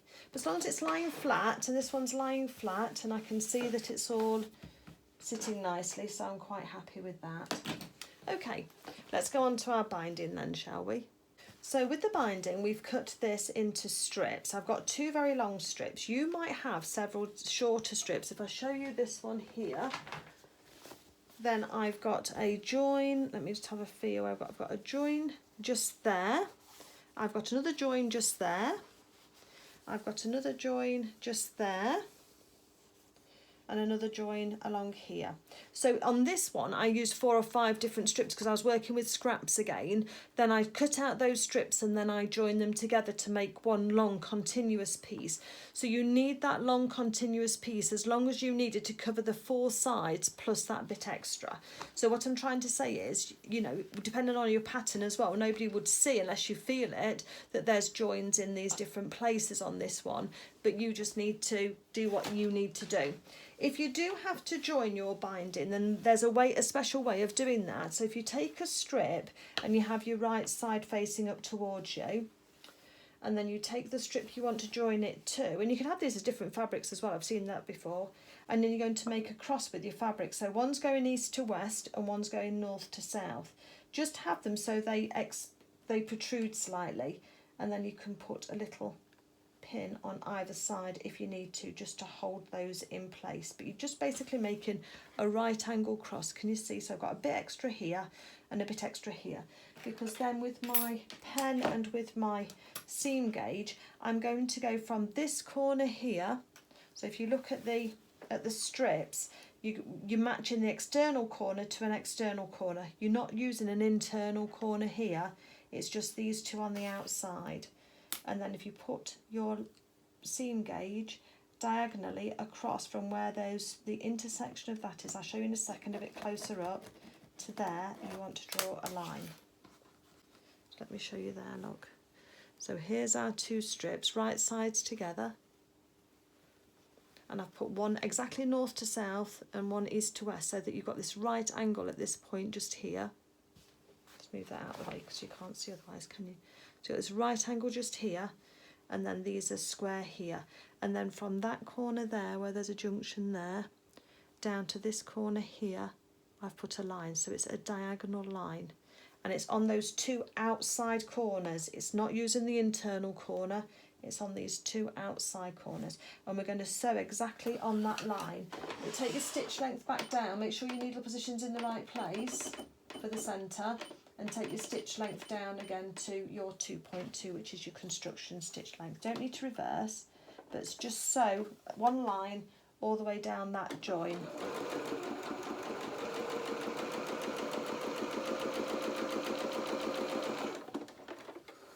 Break our threads. We're going to take our pins out. Now before I snip anything off, I always just double check, and by double checking we're just going to fold the top one back, and when you fold it back you should get this continuous line of your, can you see my sewn line is there? So that's how it was when we sewed. There's my line that I sewed down, and now when I just separate one from the other, it just folds back and you've got this continuous line with that join. You can just see in the middle there. Once I'm happy that that's right, I'm going to cut off these outside triangles here with leaving about 1/4 of an inch seam allowance. And I just cut off anything that protrudes at the end there that's just going to get in the way. And then that should then fold out. So then I can finger press these seams open. Because when we then use these to make the binding, so that's made one big long strip now.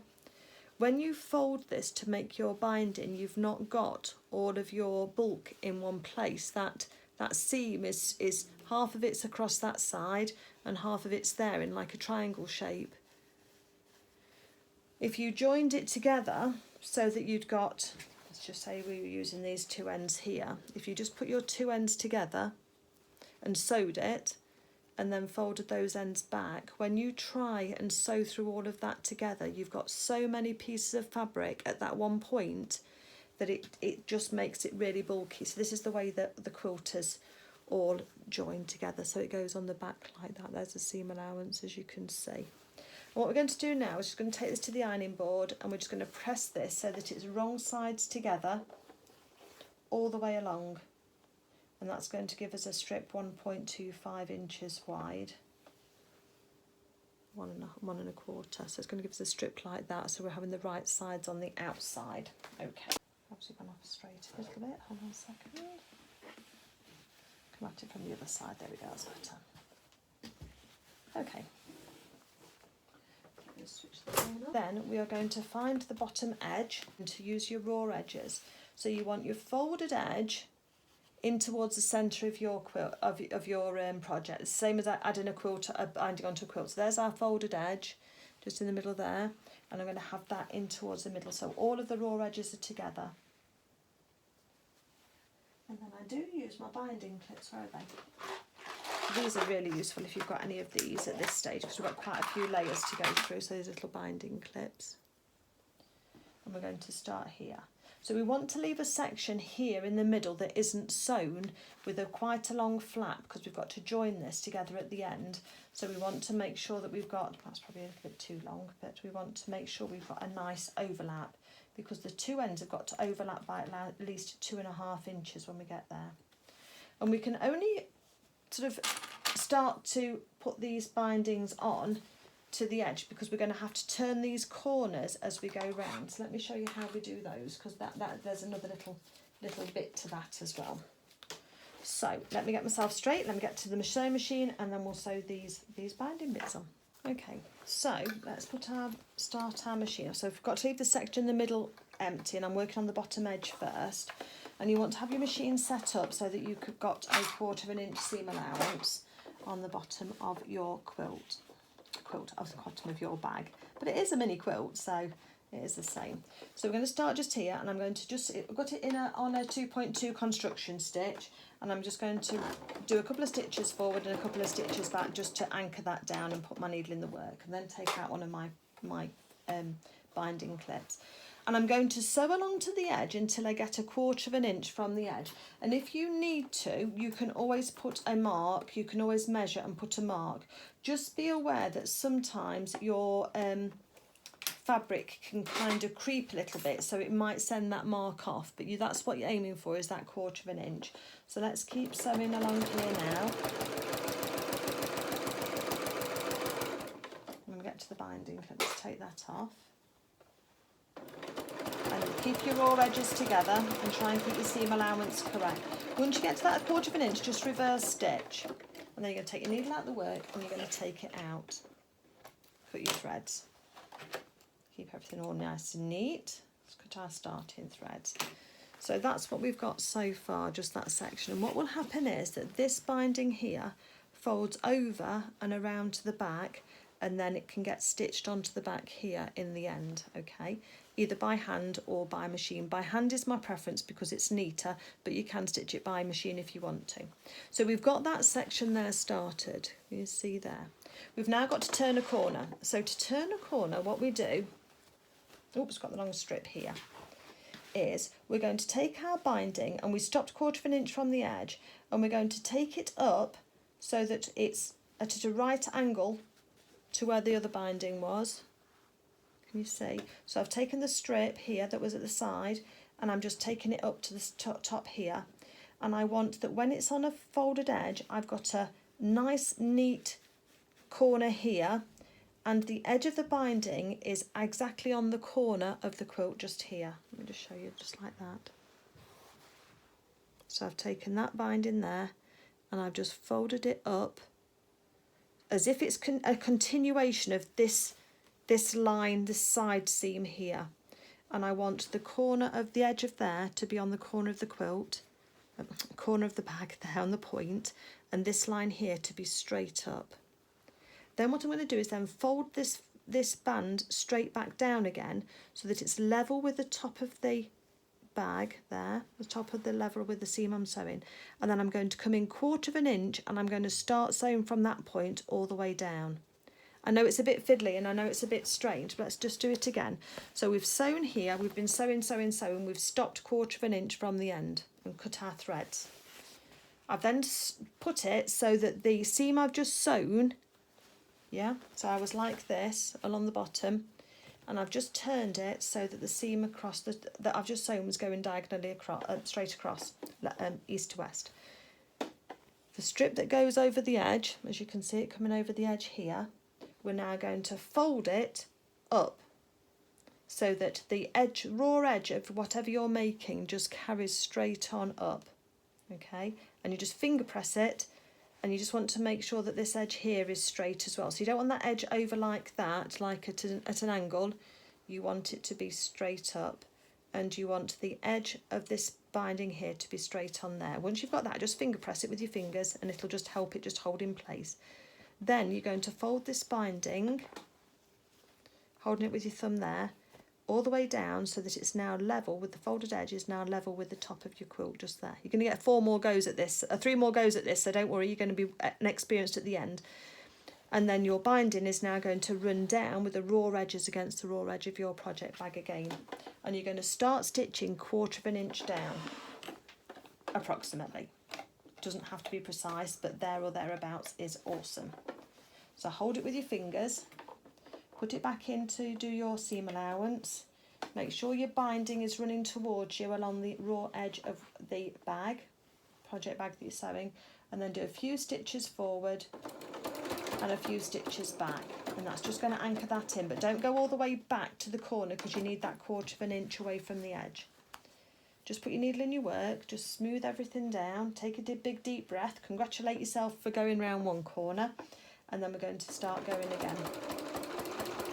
And what I'll do is I'll change the camera angle for the next corner so you can see. Everything gets knocked off once quilts get to this stage, so I'm just moving things out of the way because you need a big working area for here. So let's carry on down here.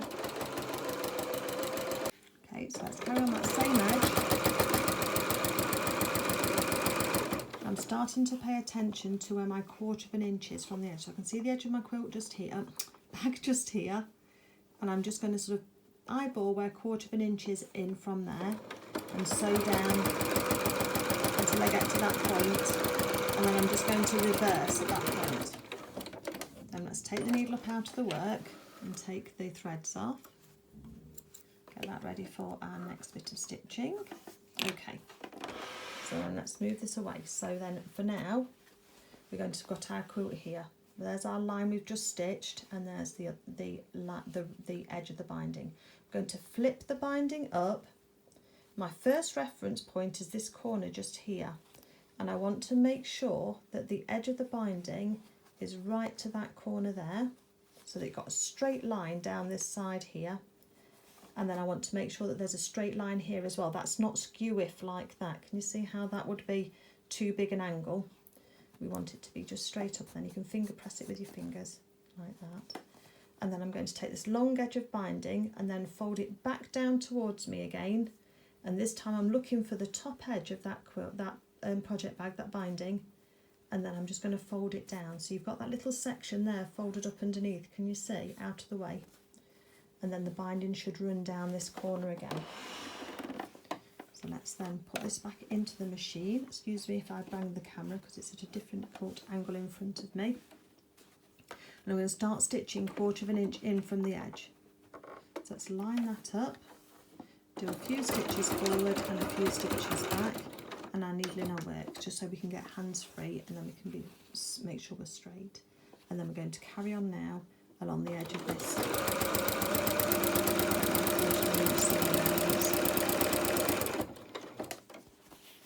Just stop every now and again, just readjust yourself. This time we're just going to sew just a short way, just to start this corner off.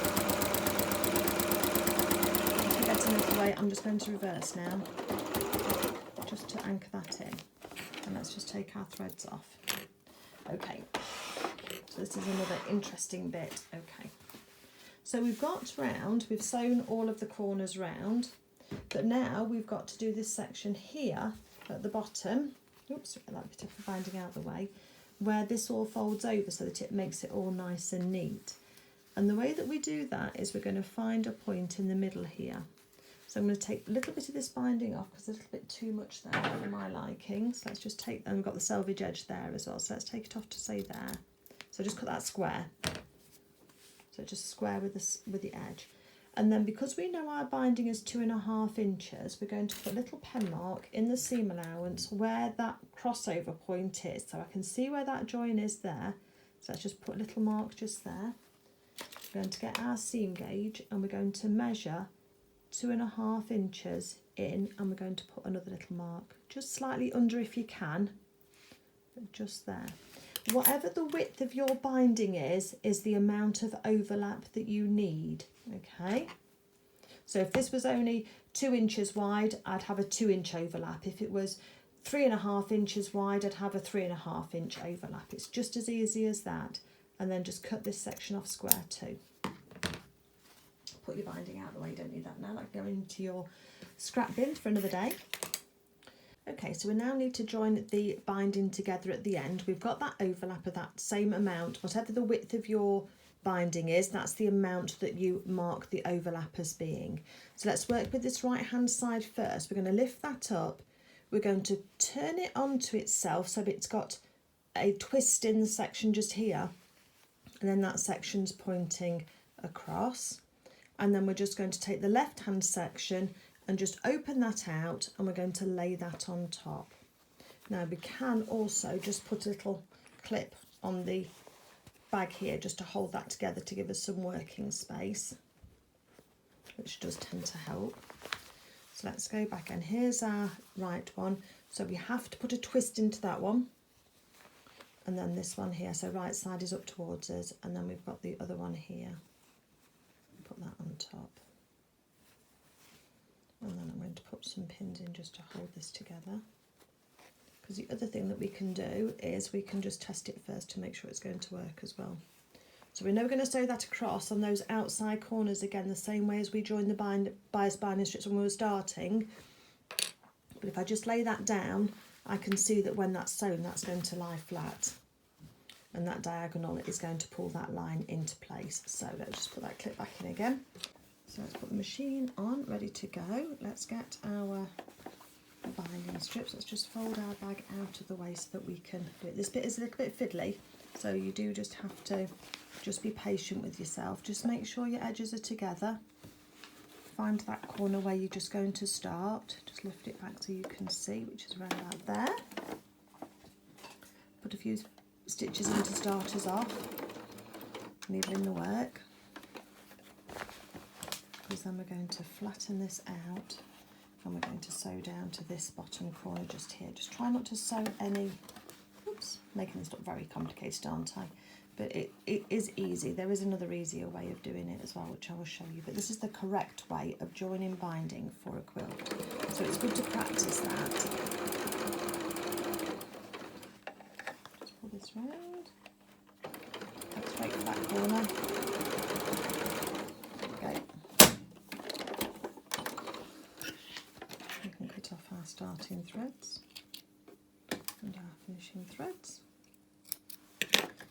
Out, and now before we actually snip those corners off, we just need, or we just should, just make sure this here is going to lie flat, and I can see that that join is going to lie flat along the bottom there, so I'm happy with that. So now let's take our scissors and take off 1/4 inch. So we're cutting off this outside triangle, you're not cutting off the other side of the stitching. Take those bits off. Let's press this open with our fingers, which is our fingernails, and then make sure that's going to lie nice and flat for us. Might need to be just slightly tighter actually. Can you see how it's just gathering up in the centre? I'm just going to do another little row. It should be perfect because that's a 1/4 inch seam allowance, so it should have been perfect. But again, as I've said to you before about sewing, it's not about not going wrong or things not going quite as you wanted to. It's about knowing how to put it right. So let's just put that back in the machine again, and I'm just going to go a hair's breadth across on this side just here next. Remember, whatever you stitch down this seam, you'll be removing twice that amount because you're removing it off both pieces of fabric, both sides. Right, that's better, that's tighter. So I can undo that first row of stitching now. If it's wide enough, you can just snip it straight off, depending on what you want to do. But it doesn't take long just to snip it out. Not to snip it out, to pick it out. And then I'm going to just trim down that seam allowance a little bit, and then that should be nice and flat. Fine tuning, that's what we're doing. Just open this out so that's all flat. Fold it over. That's going to sit nicely against this edge. And there we go. Right, so let's go back to the machine again. Set our stitch up for the 1/4 inch seam allowance with my machine switched off. Go back to where we stopped our previous stitching. Just start a few stitches over. Make sure this is all sitting nice against the bottom of your bag.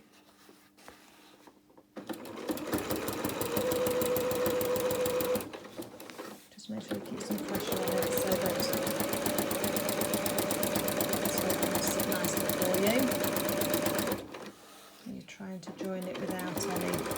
I'm just sewing a pucker in there. That's going to show on the inside, not on the outside.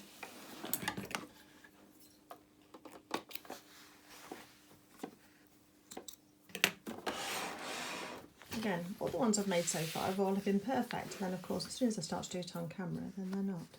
But there's our join at the bottom there. Let me just show you. You can see the stitch line just there, just joined. And then let me change the camera angle so we've got a bit of a wider lens, and I'll show you what we do next. Okay, so now we've got our lovely vinyl bag with our nice binding on the edge, and the first thing I do is get my binding clips. Well, the first thing I do is get some scissors, because I just need to just tidy up some of these square edges, especially where these joints have been. Just take that flush with your quilted panel at the back. Sometimes it's only the smallest amount that you're just taking off. Any little spare threads you can just snip off as well. But then what we're going to do then is, if we turn our bag over, so we've got the back panel up, we're going to take the binding strip we just sewn on, and we're just going to turn it round to the back. And I usually put a couple of strips each side, just to make sure. And depending on how thick your seam allowance is and how thick your binding has been, then will depend on how thick it's going to sit. And I just put 2 on each side at the moment. I'm not worrying about the corners at the moment. We're going to deal with those in a moment.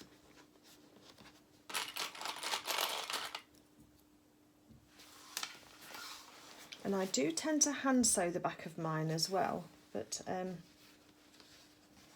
that's just a personal preference of mine. I think it gives a neater finish, and I'll tell you why in a moment.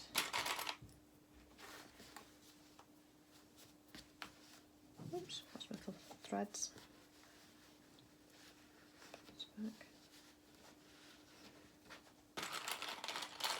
Okay, so we've exposed the corners now. So on your corners, what we need to do is we need to be pushing the corners of the fabric through. So what we want is we want to get this little fold in the corner there, which is called a mitre corner. And what we do, I've got lots of threads. What we do is, first of all, we pull our binding across, and then we sort of finger press it down.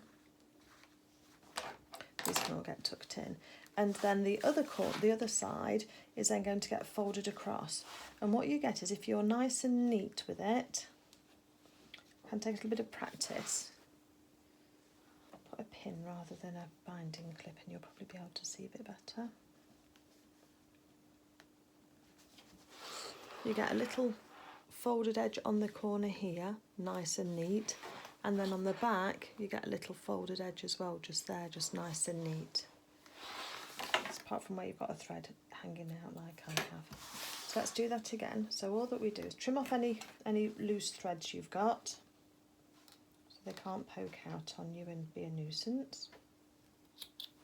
And then we're going to just push that corner into that binding. And then what we do is we just finger press that fabric down and finger press the fabric over the top of it. Because what you want is, you want that to be meeting perfectly on that side and meeting well on that side too. So I've not gone quite close enough on the corner of that one, so I can just go back in again and just catch that a little bit cleaner, closer, and it'll give me a better corner.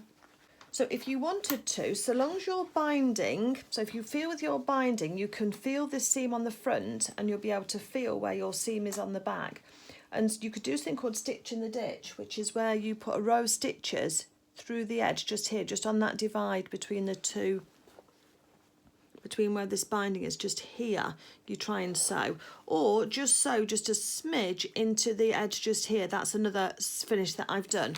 The only problem is that on the back, because you can't look at both sides at the same time when you're sewing, sometimes this back edge can be a bit wavy, and if that doesn't bother you and you want to go for quick, then that would be the way to do it. Just load this into your machine. I'd probably start at the bottom rather than at the centre at the top, because I think it's less noticeable. Make sure that your binding is pulled down, and you've got to be able to feel that you can at least tell that your binding is folded edge is lower than where you've sewn your binding on, and you can just sew all the way around it. But for me, as I said before, I like to just go around and I'll just hand stitch mine down using a slip stitch, and that makes a really nice finish on there for me and for my bags. But again, it's just personal preference, so it just depends on what you want to do.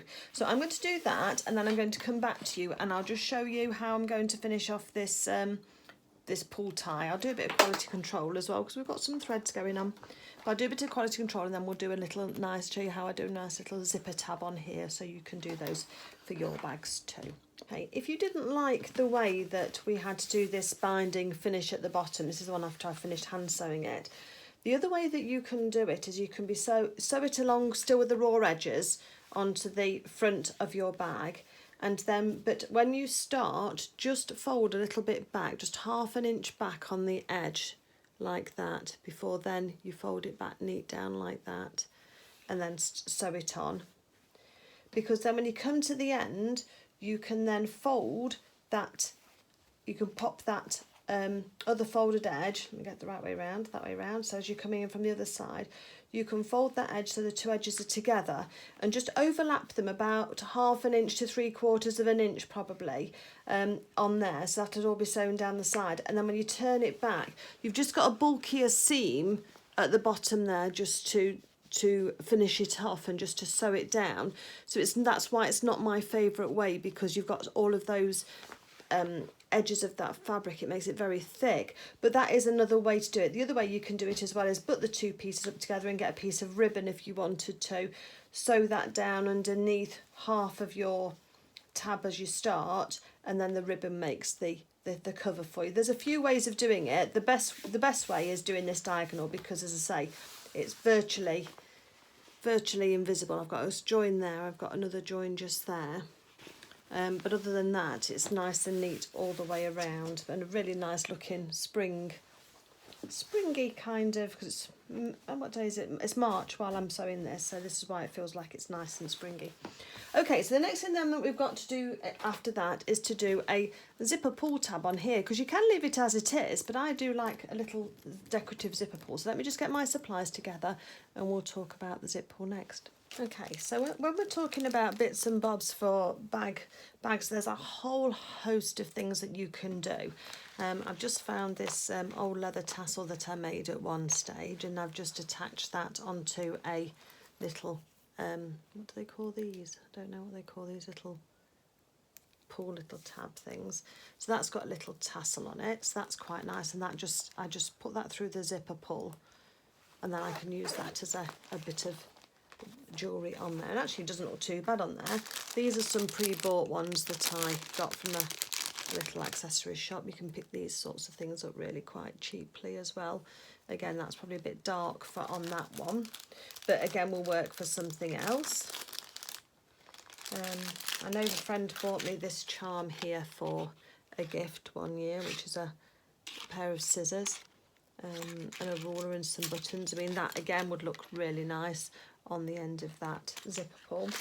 I've also got bits and bobs like these. I mean, I just collect bits and bobs. You know, these are the lovely things that you can pick up when you go to the shows. You know, I picked up these little handmade buttons, which are quite nice little tabs. I have put those on my things before. I put that on that felt, one of these blue ones on the felt 3D cushion that I made. So again, they can look quite nice either on a piece of ribbon or something. Ribbon bows and flowers, those types of things are always good too. So pre-made ribbons and some little butterflies. There's lots of flowers there, so you know, you could choose a little blue butterfly just to go on. So there's lots and lots of things, and again for attaching them you can again use these sort of split rings, these little tiny split rings. They're quite useful, just like you use for putting keys on. And then the other thing that I do is I go to my trusty bag of thrifted ribbons as well. So I get these off anything really. I use so if I've got a piece of ribbon like this, then I can feed that through. I've also made these where you cross it over and then twist it, and it makes like a nice little bow type shape like that. And then I've got these flowers which match the flowers in the bag. So I'm just trying to give you some ideas really. I mean, a thrifted button box is a great idea, you know, again to look in those. I mean, look at those, for that flower there for matching the yellow scented flowers on the actual bag itself. So that was a big idea. So again, I save all my ribbons like this, because you never know when you might have something that possibly will match. So there's that green there, There was a turquoisey blue, might be a bit thick, sorry for the crinkling. There's a turquoisey blue just there that also might look quite nice. But again, we could make that into a little flowery bow. Probably not quite long enough, it's been used for something else. But something like that could be a nice section to go through the zipper pull. If you can get it through, just to then put handmade button onto, like that, which would make a nice pull, neaten up the edges here, and attach that through the zip as well to go on. So you can do anything. These little ribbon roses are really pretty too. That's another idea. Used those on the last one that I did. Got some shell heart buttons as well.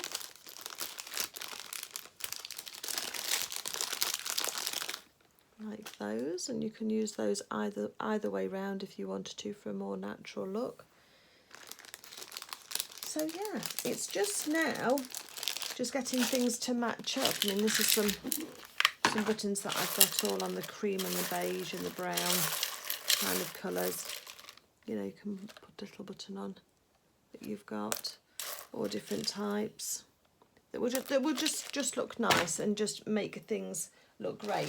So again, it's just about trying to find something that will work. So if we took a piece of ribbon, let me just see if we can make something together. That one's quite nice actually. I quite like that little tag on it. But if we feed the ribbon through the actual end of the zipper pull itself, you can't see what I'm doing. Can you hold on a second? So I just look for that little hole on the end of the zipper there, and then I squeeze my ribbon together so it'll go through. So that then attaches onto there. Choose a length that we want for that. So let's go for there. I'm going to cut it off at an angle. And that other ribbon goes back into my pot for another day. And then I reach for my Prim Fraytrek liquid. Just be careful not to get this onto your bag anywhere other than on the end of your ribbon, because it will mark your vinyl or your bag. So just put just a little dab on the end there. That will just stop that end just from fraying. It just adds a little bit of, it's just like a little bit of a holding glue. So we do that first. Okay, so amongst all this chaos that I'm creating here, I have found another little bit of ribbon which I think goes really nicely with that bag. So what I've done is I've just got a little bit of white thread first. So I'm just going to put a few stitches through this ribbon. So let me just move this along a bit so you can see that I've got that just going through now. So I'm just going to seal this up so that this sort of can't come off anyway whilst we're just working. Literally just a few stitches just in place, just in that centre point just there. So that will just be invisible, but it'll just hold that together for me whilst we're working on some of the other bits. Just a few stitches through. Let's snip that off. And then thread I've got some turquoise blue thread. And it's a great time just for playing and letting your creativity just fly with these, because we sometimes collect bits and bobs, old necklaces and beads I've used as well for these type of zip pulls as well. And it's just nice just to be able to find a use for them. So I'm actually going to use 2 of these flower buttons. They're the little daisy ones because they do match this bag beautifully. So it's going to look like they were bought specifically for it, but they weren't. So I've got those 2 there. And then because you wouldn't see those against the cream ribbon, I'm going to use that contrast blue first of all. So let's take a couple of lengths of our ribbon, and what I do is just cross it over to make just a cross like that, and then you take the loop and twist it back on itself and bring it down, and that will give you a little bit of a faux bow if you like. I've got enough for the legs. Let me just get my thread. And let's just start it off with a couple of stitches first. Again, just to hold it together. And if you want to, you can do a few stitches over the top, which just sort of cinches the bow in a little bit and just gives it a little bit more shape. That's over the top. Let's do over the bottom, through the bottom now.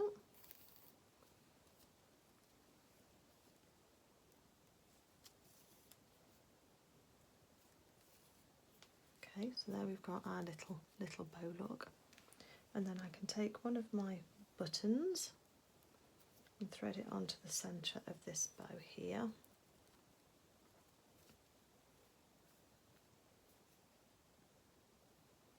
Take a stitch through the centre of the bow.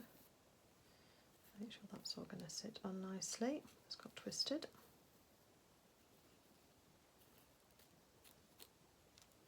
But again, sometimes people say, oh, I'm not very creative. I've not got ideas of how to do things. But sometimes it's just trial and error. It's just collecting some bits so that when you're at the shows and things like that, you can just see a little packet of buttons and you think, I just things that really appeal to you. And I've had some things for like 10 or 15 years, and then suddenly the right project just jumps into view for them and makes them absolutely perfect. And I like that my zip pulls as well, you can see them from any direction and it doesn't matter. Okay, so let's just snip that off the back at the moment. So that's what that's going to look like. So now I'm going to snip off the little tags on the ends. Let's just take one off there. Let's make that one about the same height as well. So that's now our little bow. And I'm going to make it double edged. I'm going to make two, because I want it to be able to be seen from both sides. Let's fold those strings across again, make sure that's about the same as it was roughly, and then turn it into the middle. Oh, it's really sweet on the back there. It really sets that button off. So think of it, a contrast if you can, just so that it then makes that button pop, or little charm, whatever you're using. You get some really lovely things, can't you, just for decorating our makes. But I've used this as well, you make the little like dumpling makeup pouches. I've used it for those as well before now. And you can jazz things up very nicely. Let's take the first one first, and I'm going to do a stitch through the back of it and then attach it over the top of those stitches that I made on the actual pull tie. So let's just get this one attached on first. Again, this is just about breaking it down. So let's go on there, and then let's go through the loop, and let's go through to the side. So that one's now attached on independently of everything else. So that's looking really sweet on the edge there. Now let's get the other one. Let's turn this over to the other side, because this hides your stitches then as well, you see. So it's a little bit crafty of me, because it just hides your stitches. Let's go through the back, through the little loop of the button, so that helps hold the button on, so that's not going to come off, and back through the bow. And now let's tighten that up. And now, if we're careful, we can go through the ribbon on both sides, through the loop with the one button, back through the other side, keep it nice and straight,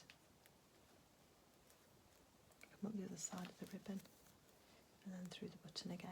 And I'm just going to go through a few times like that. Now this might be too twee for you. You might look at it and think, oh my god, that's disgusting. It just depends on your aesthetic and what you like. I kind of like a little bit of cutesy going on. So for me it's not too twee at all. But if you're just a simple person, sorry, your design aesthetic is more simple in your tastes, and to what you like, and all this ribbon and all this fuss is not what you're about at all. Just attach a simple bead to a piece of ribbon, or use the tassel that we've used before. That's another good way of decorating your bags too. And you'll soon find through trial and error what you like. But it's just a nice fun way to finish off a bag, and just to keep it looking, well, just add that little bit of individuality. And you take these along to a class, or to you're on the train, or you're on a bus and you take your project with you. You've got something lovely to transport it with you. That's enough for that. I'll just now snip that off, running out of the way. And then all I'm going to do now is just untweak this out a little bit. I mean, if you wanted to, you could put a couple of stitches or a little bit of glue just to hold the edges of your bows and your legs of your ribbon together.